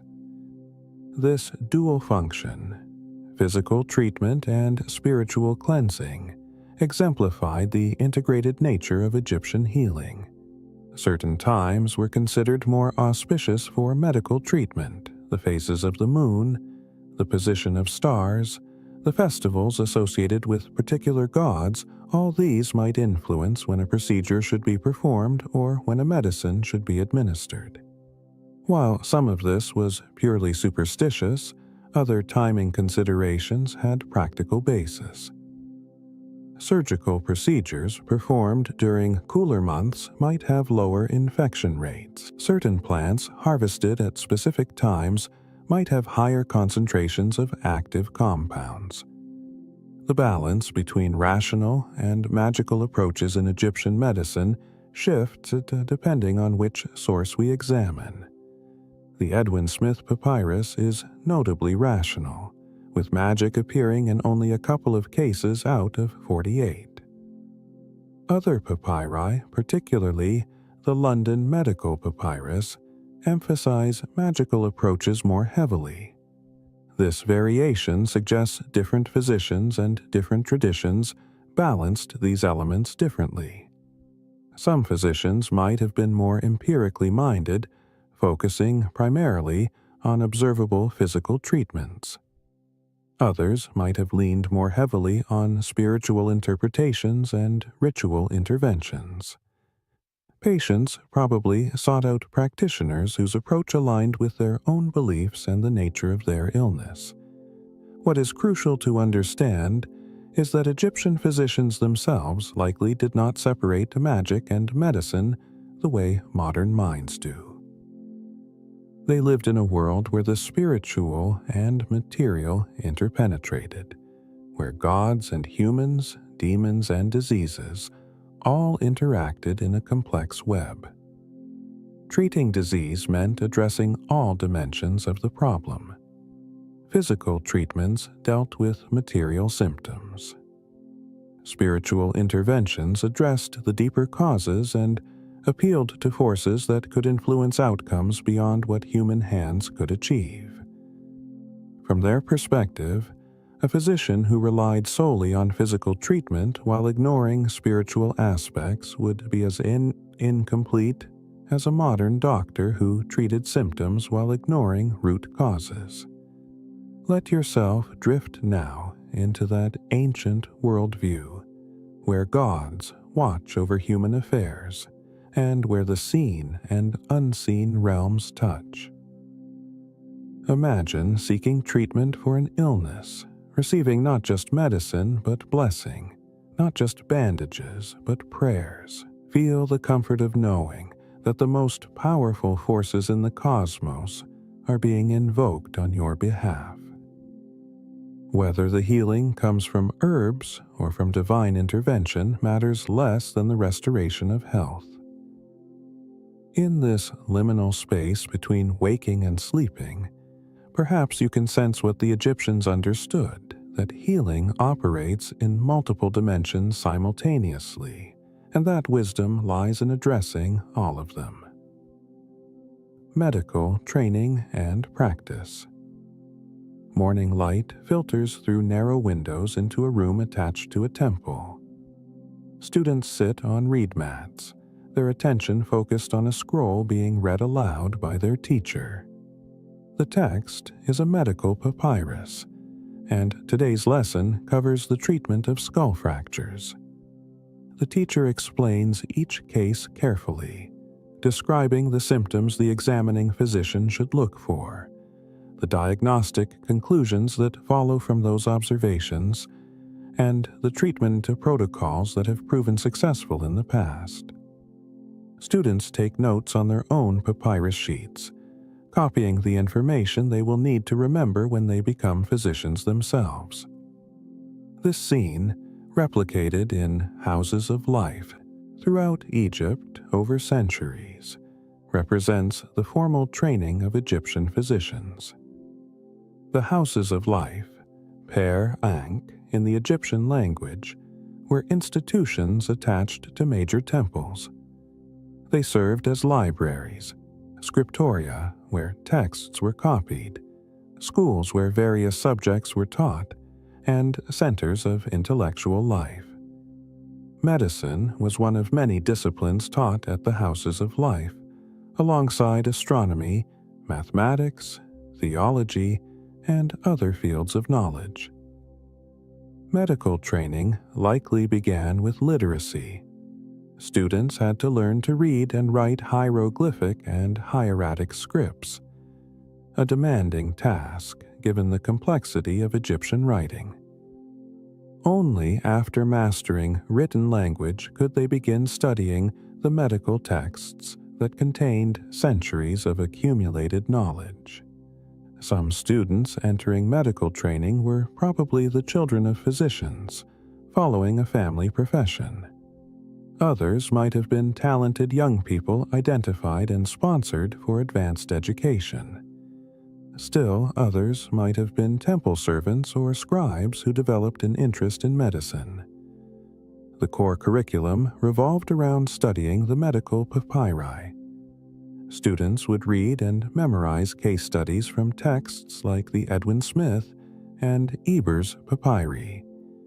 They learned the proper structure for examining patients, what questions to ask, what physical signs to look for, how to formulate a diagnosis, and what treatments were indicated for different conditions.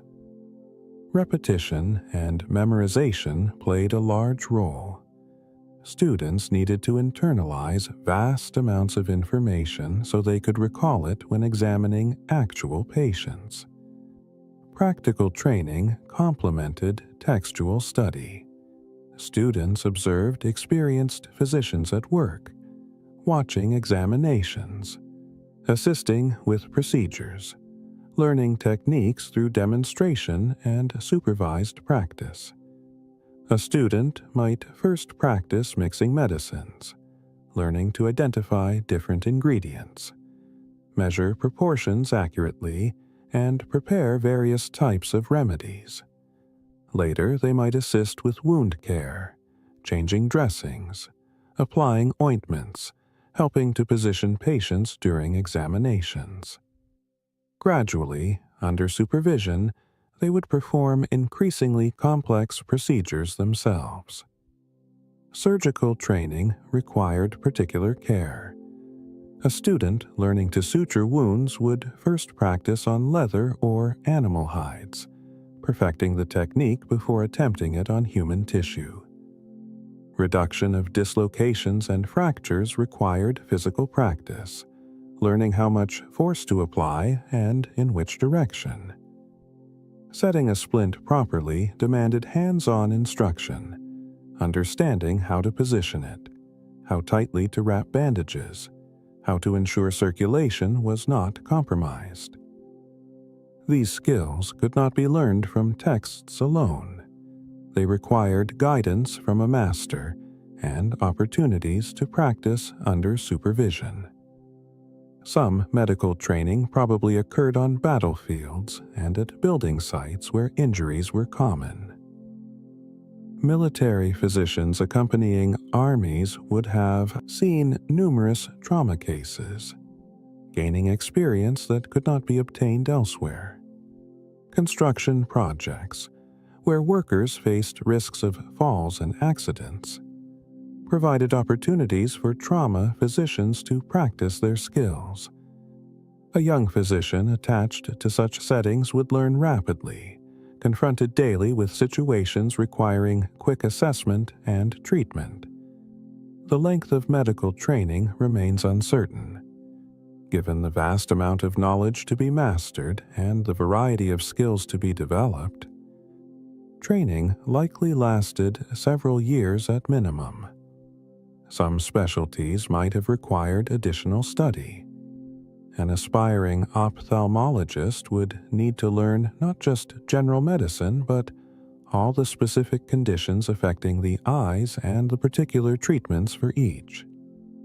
A surgeon specializing in orthopedics would need extensive practice setting bones and treating joint injuries. Examinations or certifications probably verified that physicians had achieved competence, though direct evidence for this is limited.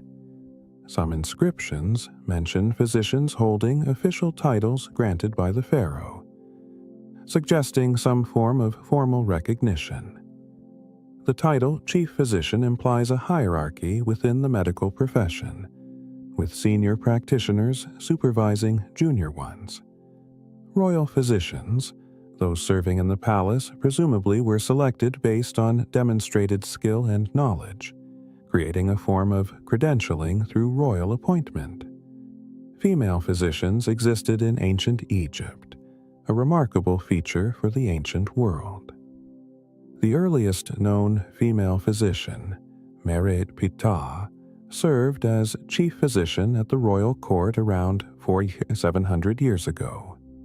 Another prominent female physician, Pesachet, held the title overseer of female physicians during the Old Kingdom, suggesting she supervised other women doctors.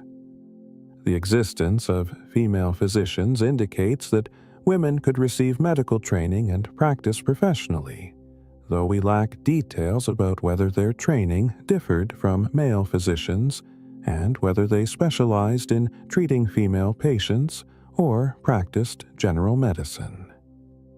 The medical profession appears to have been respected and relatively well compensated. Physicians received payment for their services, though how much and in what form varied depending on the patient's means and the physician's status. Royal physicians were salaried positions, with doctors receiving regular compensation from the palace treasury. Other physicians might work on a fee-for-service basis, or might be compensated in goods rather than money. Temple physicians might be supported by temple resources. In rural areas, payment might come in the form of grain, beer, or other necessities. Medical ethics, though not codified in a formal oath like the later Hippocratic Oath, clearly existed in Egyptian practice. The three-tier diagnostic system, treatable, contestable, or untreatable, represents an ethical framework. It required physicians to be honest about the limits of their knowledge and capabilities. The instruction that some conditions should be observed rather than immediately treated shows restraint and recognition that intervention could sometimes cause more harm than healing. The provision of palliative care, even for terminal patients, demonstrates a commitment to patient welfare that goes beyond simply attempting cures. The relationship between physician and patient appears to have been relatively egalitarian by ancient standards. The Kahun papyrus instructs physicians on how to speak with female patients, emphasizing clear communication and respectful dialogue.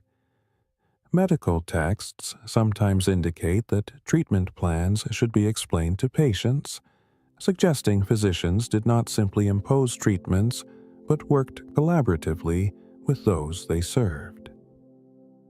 House calls brought physicians to patients' homes, making medical care accessible to those who could not travel to temples or clinics.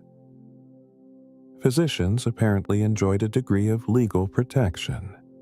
Some evidence suggests that if a physician followed standard procedures documented in medical texts, they would not be held liable if the patient did not recover or suffered complications. This protection encouraged physicians to treat serious cases without fear of punishment if outcomes were poor, as long as they had adhered to accepted medical practice. It recognized that not all patients could be saved, and that medicine had inherent uncertainties. The organization of medical practice varied by location and setting. In major cities like Memphis and Thebes, medical care might be available at temple clinics where physicians saw patients, at private practices, or through house calls.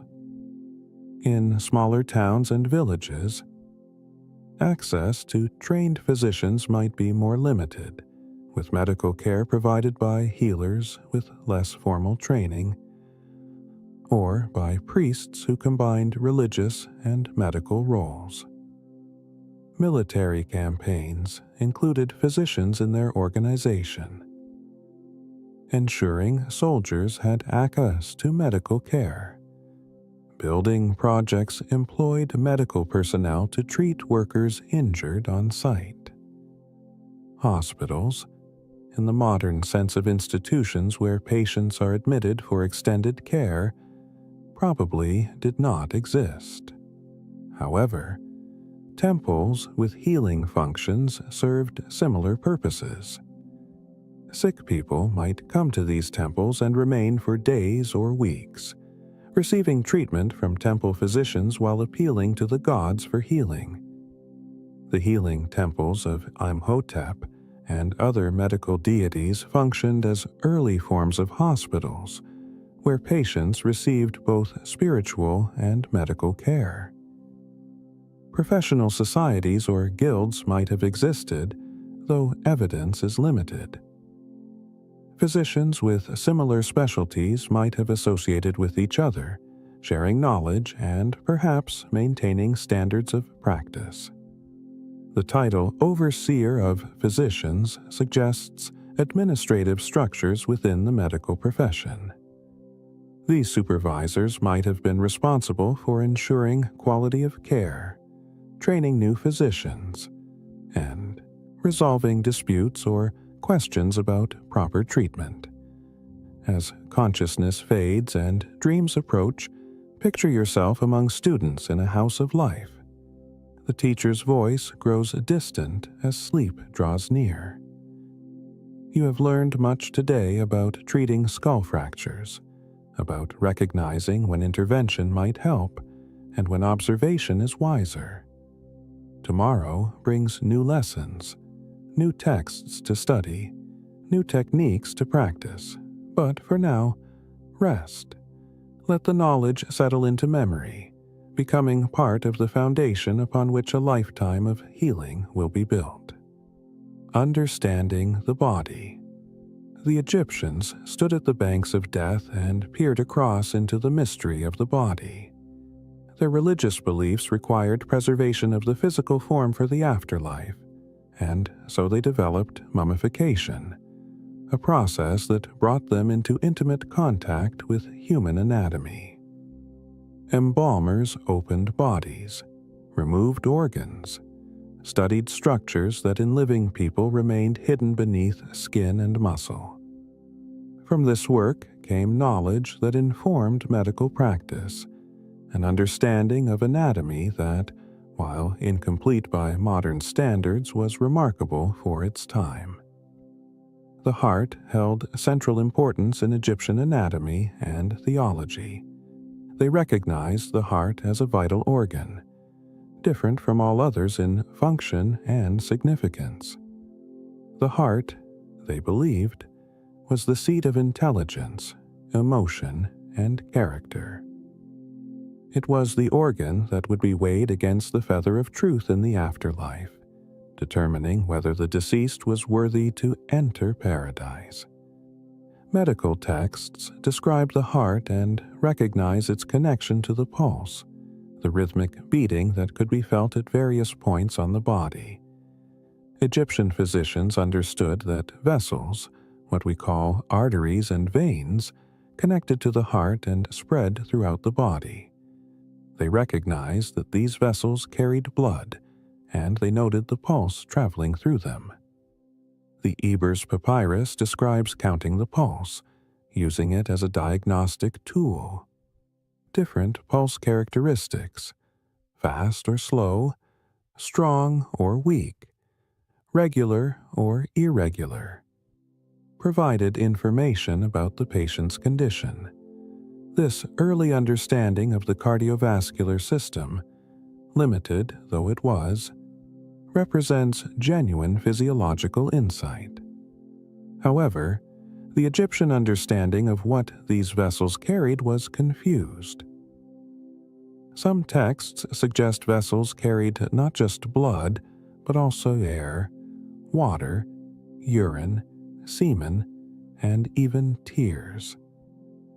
There was a concept called W, often translated as the channels or conduits of the body. These channels were thought to transport various substances to where they were needed. Disease could occur when these channels became blocked, or when harmful substances flowed through them in the wrong direction. This channel theory of physiology, while incorrect in details, represents an attempt to understand how the body functioned as an integrated system. The brain was recognized as an organ, and its importance was suspected. The Edwin Smith Papyrus contains remarkably detailed descriptions of the brain's appearance, comparing its surface to the corrugations that form on molten copper, an apt description of the cerebral convolutions visible when the skull is opened.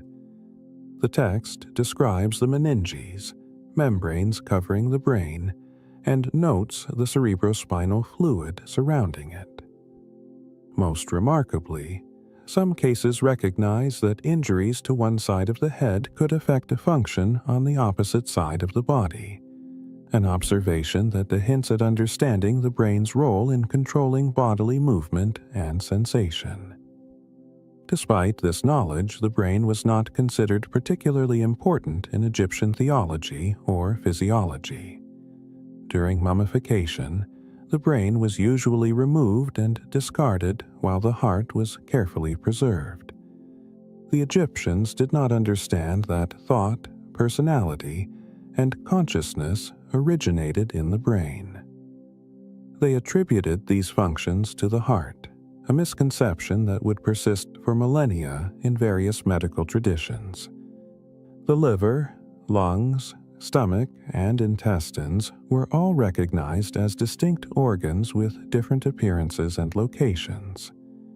Their specific functions were not fully understood, but their importance was acknowledged. These organs were removed during mummification and preserved separately in special containers called canopic jars. The care taken in preserving these organs suggests the Egyptians understood they were essential to life, even if the mechanisms of their function remained mysterious. The kidneys and ureters were identified, and the connection between kidneys and urine production may have been recognized. The bladder was known, and physicians treated conditions affecting urination.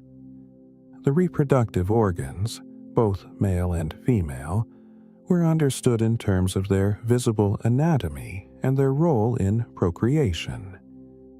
Though detailed understanding of reproductive physiology was limited. The Egyptian concept of conception and fetal development shows a mixture of observation and speculation. They understood that pregnancy resulted from sexual intercourse and that menstruation ceased during pregnancy, They recognized that pregnancy typically lasted about 9 months. They could sometimes determine pregnancy through examination of the belly, possibly detecting the enlarged uterus. Their pregnancy tests, using urine on grain seeds, while not scientifically valid by modern standards, show they were searching for physical signs that could confirm pregnancy early. The skeleton was understood to a degree. Bones could be felt beneath the skin and muscle. Broken bones revealed their structure when they protruded through wounds. Mummification exposed the full skeleton.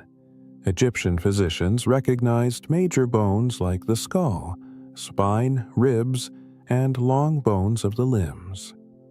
They understood that bones provided the body's framework and that damage to bones could result in loss of function or deformity if not properly treated.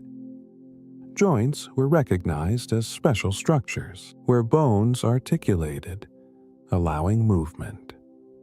The shoulder, elbow, wrist, hip, knee, and ankle were all understood to be joints that could become dislocated or damaged.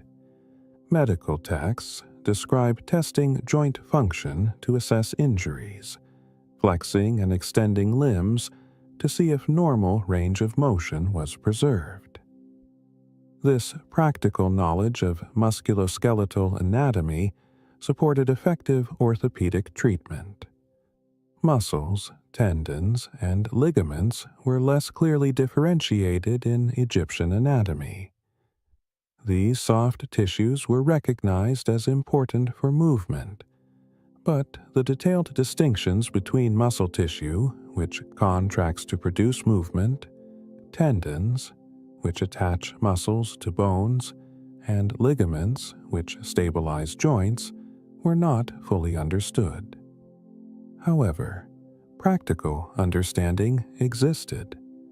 Physicians knew that injuries affecting these structures could impair movement, and that rest and support aided healing. The skin was understood as a protective covering that could be damaged by injury, burns, or disease. Its role in sensation, the ability to feel touch, temperature, and pain, was recognized. Medical texts describe testing sensation by touching injured areas with instruments to see if the patient could feel the contact. Loss of sensation indicated nerve damage, a serious sign that predicted poor outcomes for certain injuries. The nervous system, as we understand it, was not recognized by the Egyptians. They did not identify nerves as distinct structures carrying signals between the brain and the rest of the body. However, they observed that spinal cord injuries produced paralysis and loss of sensation below the level of injury. They noted that some head injuries affected the ability to speak or move particular limbs. These observations, documented in the Edwin Smith Papyrus, represent early recognition that certain structures, even if not fully understood, played crucial roles in controlling bodily functions. The eyes received special attention. The anatomy of the eye, cornea, iris, pupil, lens, was partially understood. Egyptians recognized that the eye's various parts each contributed to vision, and that damage to different structures produced different problems. They observed that some conditions affecting vision originated inside the eye itself, while others resulted from external injuries or infections. Respiratory anatomy was understood in basic terms. The nose, throat, and windpipe were recognized as the pathway for air. The lungs were identified as organs involved in breathing. Medical texts describe respiratory conditions, difficulty breathing, coughing, chest pain. Though the physiological mechanisms of gas exchange were not understood, Treatments for respiratory ailments included inhalation of medicated vapors, oral medications, and poultices applied to the chest. The digestive system's anatomy was reasonably well understood from mouth to anus. The stomach's role in digesting food was recognized, though the detailed chemistry of digestion was unknown. The intestines were understood as structures where nutrients were absorbed and waste was processed. Physicians treated digestive problems with medicines taken orally, with enemas, or with suppositories, demonstrating understanding that treatment could be delivered at different points along the digestive tract. The urinary system's basic anatomy, kidneys, ureters, bladder, urethra, was recognized. Conditions affecting urination were common topics in medical papyri.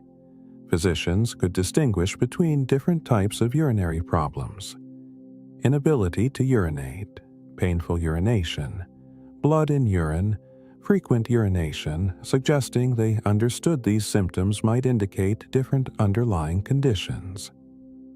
Female reproductive anatomy received considerable attention, unsurprising given the importance of fertility and childbirth. The uterus, cervix, and vagina were understood in basic anatomical terms.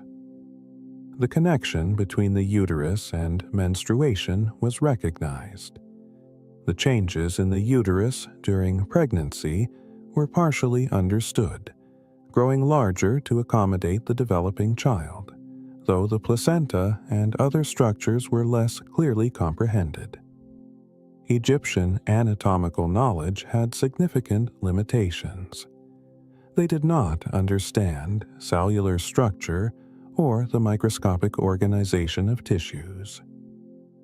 They could not see the fine details of organ structure that microscopes reveal.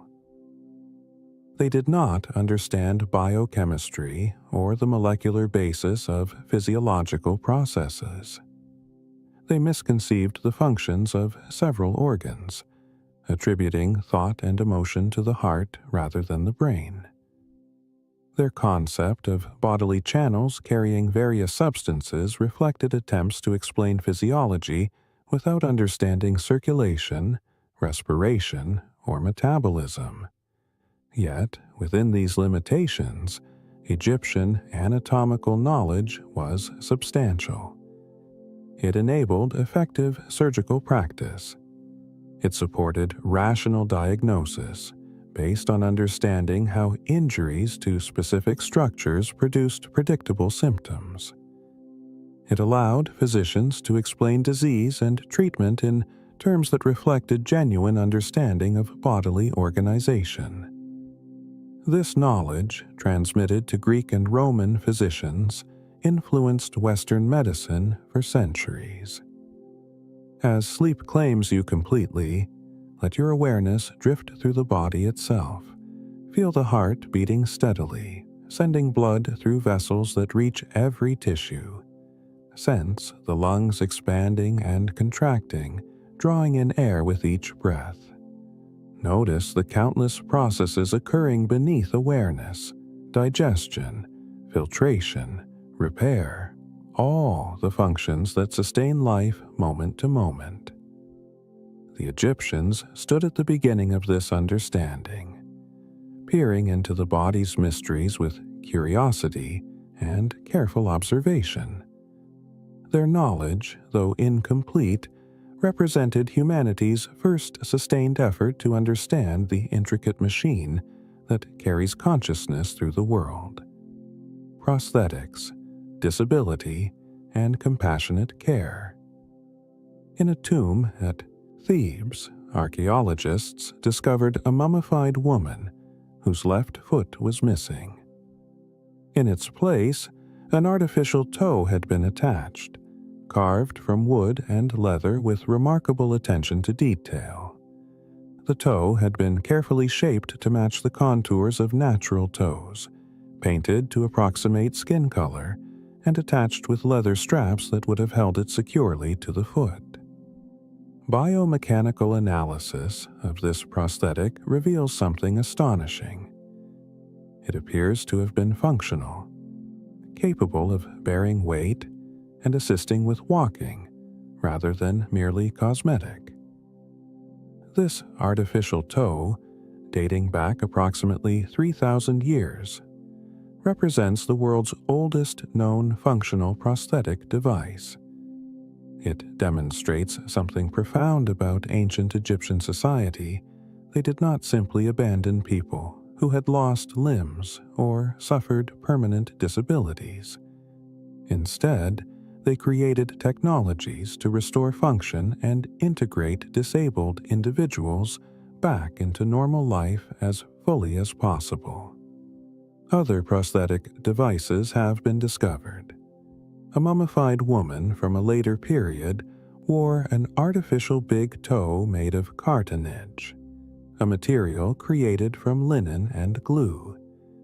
Experimental recreations of these ancient prosthetics, worn by modern volunteers, confirm that they could effectively aid walking, distributing weight more naturally than walking without the big toe, and reducing the characteristic limp that results from toe amputation. The devices were not perfect, but they genuinely improved mobility for their wearers. Prosthetic fingers, toes, and possibly other body parts were crafted with varying degrees of functionality. Some were purely aesthetic, designed to maintain the body's complete appearance for the afterlife. Others showed wear patterns indicating they had been used during life.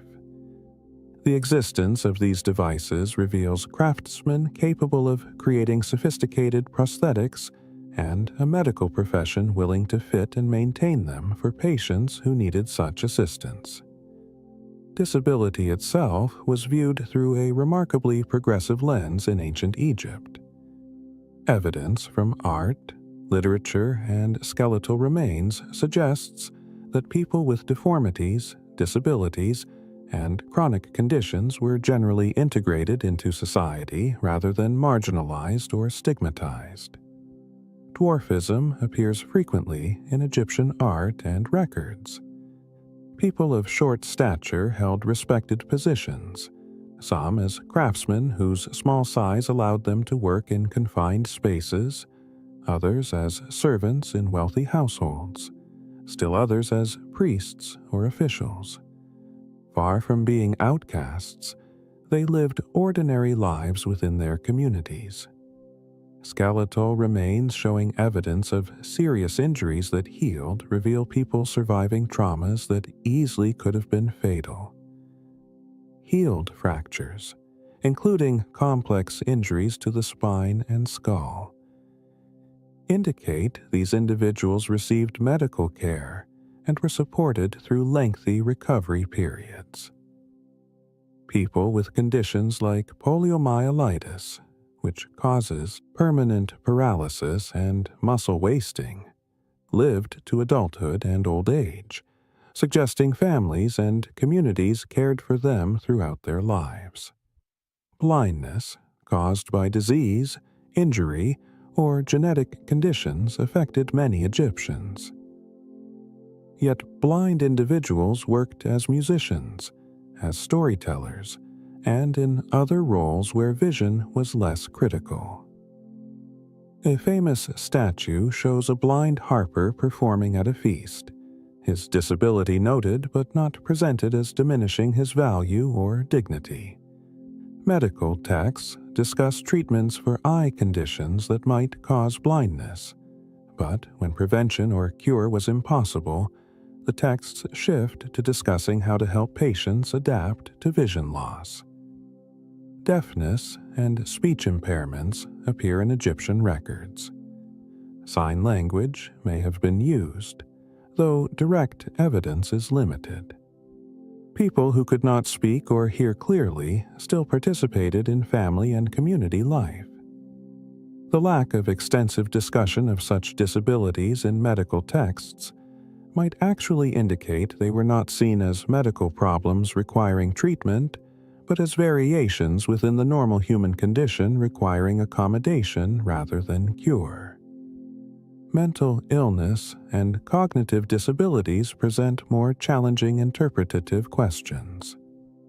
Ancient descriptions are difficult to match with modern diagnostic categories. However, evidence suggests that people with what we would recognize as developmental disabilities or mental health conditions were cared for by their families. Some temples offered sanctuary and care for people who were severely disabled or unable to care for themselves, an early form of institutional support. The three-tier diagnostic system used by Egyptian physicians took on particular ethical significance for chronic or terminal conditions. When a physician declared a condition untreatable, this did not mean abandoning the patient. Instead, it shifted care toward comfort and support, what modern medicine calls palliative care. Treatments aimed not at cure, but at easing suffering, reducing pain, managing symptoms, and maintaining dignity and quality of life as much as possible. Pain management, while limited by available technologies, was taken seriously.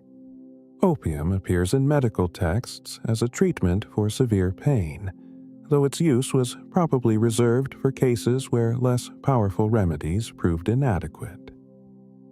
Herbal medicines with genuine analgesic properties, willow bark with its aspirin-like compounds, certain resins and ointments with anti-inflammatory effects helped manage chronic pain. Beyond pharmacology, physicians offered the simple but profound comfort of human presence, sitting with suffering patients, explaining what was happening, offering reassurance. Care for the elderly reveals another dimension of Egyptian compassion. Life expectancy was relatively low by modern standards, with many people dying before age 50.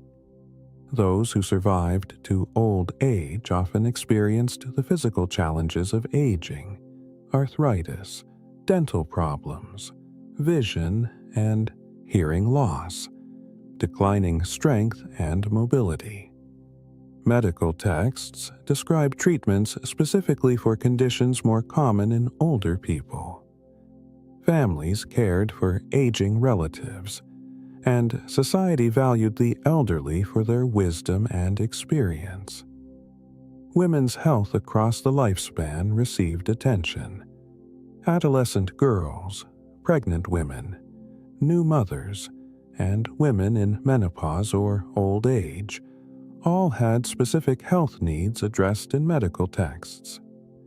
Childbirth, extremely dangerous in the ancient world, received particular focus. When complications arose, physicians attempted interventions, though outcomes were often poor. When a woman died in childbirth, her surviving children were cared for by family or community, ensuring that maternal mortality did not result in complete family catastrophe. Children with disabilities or health conditions also received care. Pediatrics appears in several papyri, describing conditions affecting infants and children and offering treatments appropriate to young patients. Birth defects, childhood diseases, and developmental delays are discussed in medical contexts that suggest physicians attempted to help affected children and their families.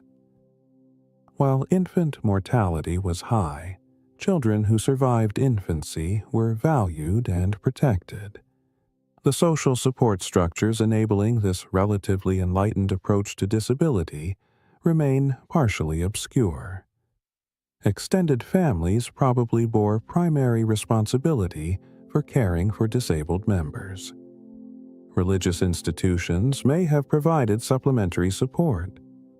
Some evidence suggests guilds or occupational associations helped members who became disabled, ensuring they and their families did not fall into complete destitution. The state itself may have provided assistance in some cases, though systematic social welfare systems as we understand them did not exist. Architectural evidence offers limited insight into accessibility accommodations. But the simple fact that people with mobility impairments survived and participated in society suggests some degree of accommodation must have existed. Homes and buildings were designed in ways that someone with a prosthetic limb or using a walking stick could navigate.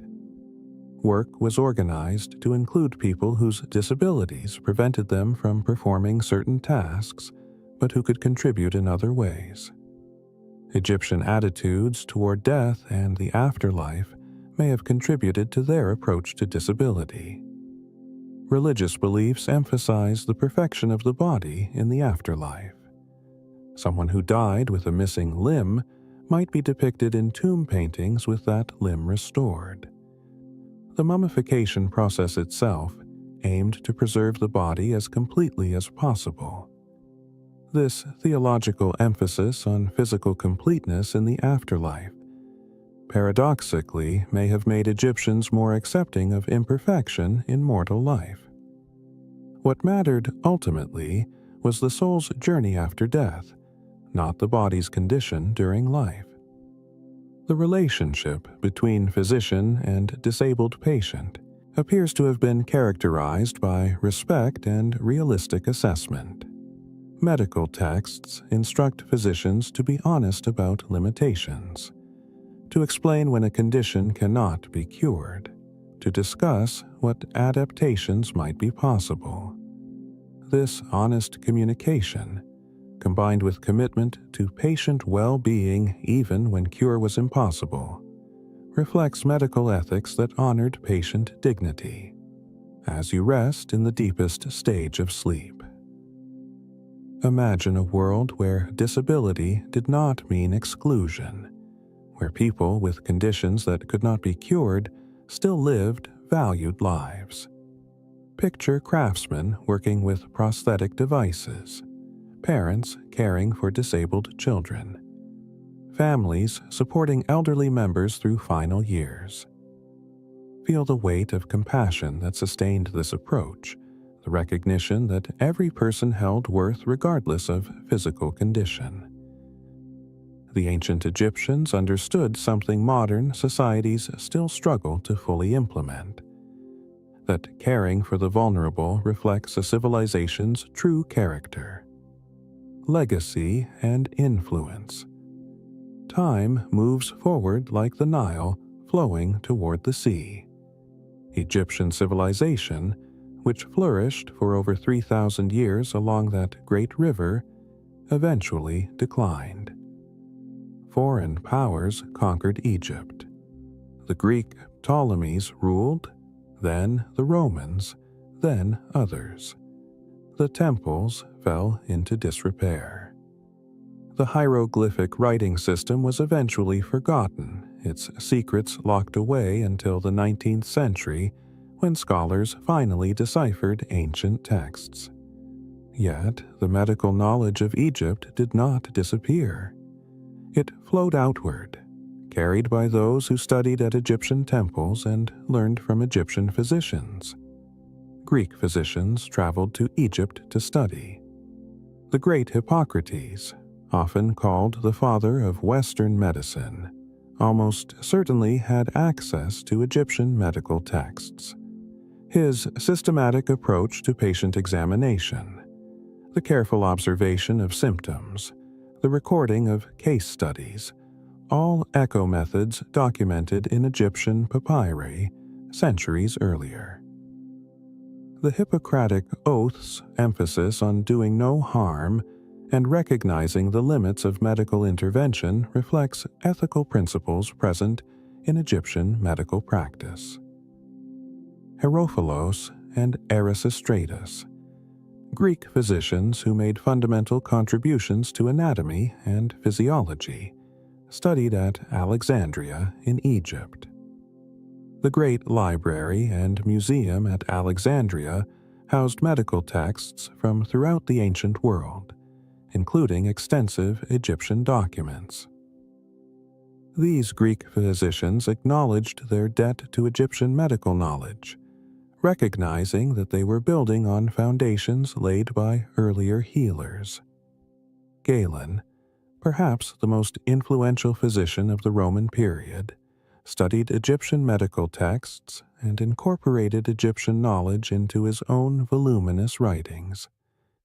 Galen's works would dominate European medicine for over 1,000 years, and woven throughout them are threads of knowledge originating in ancient Egypt. Treatments for wounds using honey, the importance of cleanliness in preventing infection, the value of careful patient examination. All these practices traveled from Egypt through Greek and Roman medicine into medieval and eventually modern European medical traditions. The Islamic Golden Age saw another wave of Egyptian influence. As Islamic scholars translated Greek medical texts into Arabic, they encountered the Egyptian knowledge those Greek texts contained. Arab physicians traveling through Egypt studied ancient sites and texts that had been rediscovered. They preserved and expanded upon medical knowledge from multiple traditions, including important elements originating in ancient Egypt. When Islamic medical knowledge later reached medieval Europe through Spain and trade routes, Egyptian medical wisdom made yet another journey. Specific treatments pioneered by Egyptian physicians remain in use today, sometimes in modified form. Honey is now used extensively in modern wound care, particularly for burns and chronic wounds resistant to other treatments. Research has validated its antimicrobial properties and healing promotion. Willow bark's salicin led directly to aspirin, one of the world's most widely used medicines. Aloe vera appears in countless modern preparations for treating burns and skin conditions.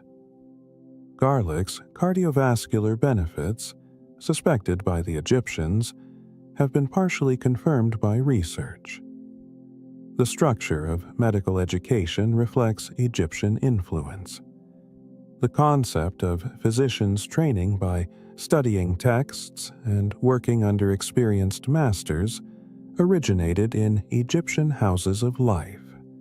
Medical specialization, with physicians focusing on particular types of conditions or body systems, was practiced in Egypt thousands of years before it became standard in modern medicine. The idea of systematic documentation, recording cases and treatments so future physicians can learn from past experience, was established in Egyptian medical papyri. The doctor-patient relationship, as we understand it today, carries elements that can be traced to Egyptian practice. The importance of explaining diagnoses and treatments to patients, involving them in medical decisions, maintaining confidentiality, and continuing care even when cure is impossible, all appear in ancient Egyptian medical texts. The Kahun papyrus's instructions for how physicians should communicate with patients foreshadow modern emphasis on informed consent and shared decision-making. Medical ethics, the principles guiding how physicians should practice and interact with patients, show Egyptian influence. The honesty about medical limits, the categorization of conditions as treatable or untreatable based on realistic assessment, the provision of palliative care for terminal patients, these ethical stances originated in Egyptian medicine and continue in modern medical ethics. The recognition that sometimes doing nothing is the appropriate course, that observation can be more valuable than intervention, reflects wisdom first, systematically articulated in Egyptian texts. The archaeological and scholarly work unlocking Egyptian medical knowledge continues. Modern technology allows analysis of ancient medicines, identifying their chemical components and testing their efficacy.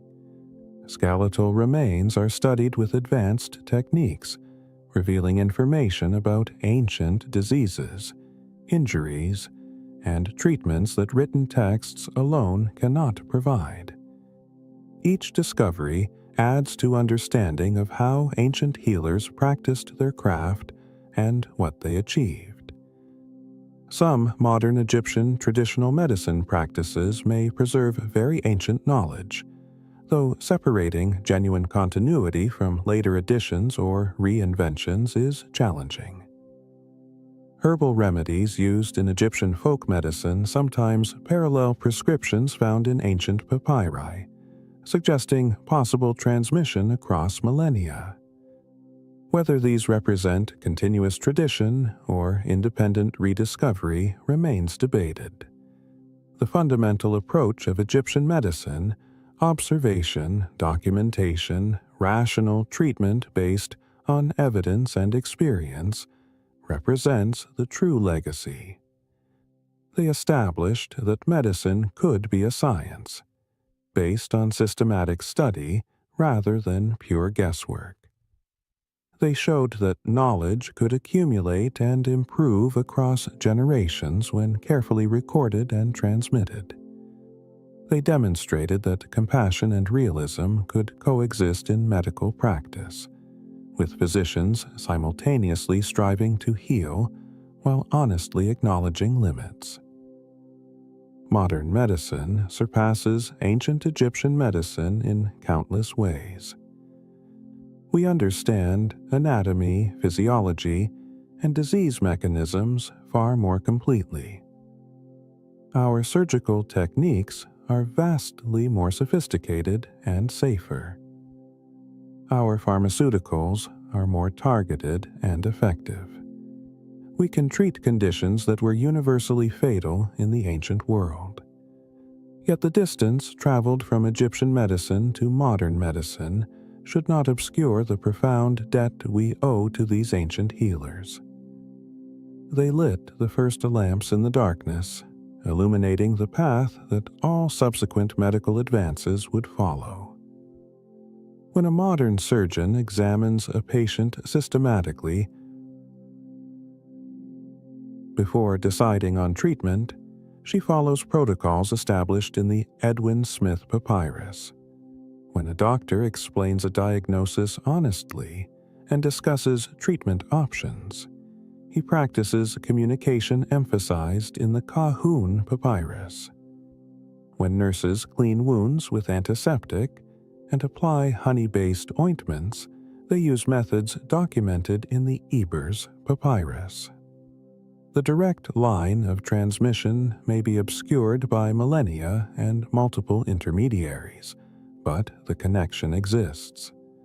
Perhaps most importantly, Egyptian medicine established that healing is a worthy pursuit for human intelligence and effort.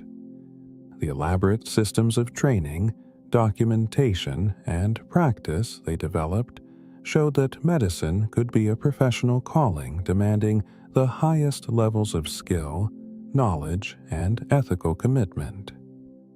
Every physician practicing today, every medical student studying late into the night, every researcher working to understand and cure disease, stands in a tradition that began in the temples and houses along the Nile, where ancient healers first systematically studied the art of healing. Closing reflection. The story of ancient Egyptian medicine draws to a close as dawn approaches. You have traveled far tonight, back more than 4,000 years to witness the birth of medical science. You have walked with physicians along the banks of the Nile, studied in houses of life, examined patients using methods documented in papyrus scrolls. You have seen surgical procedures that remain effective today, learned of medicines whose efficacy modern science has validated, and discovered ethical principles that continue to guide medical practice.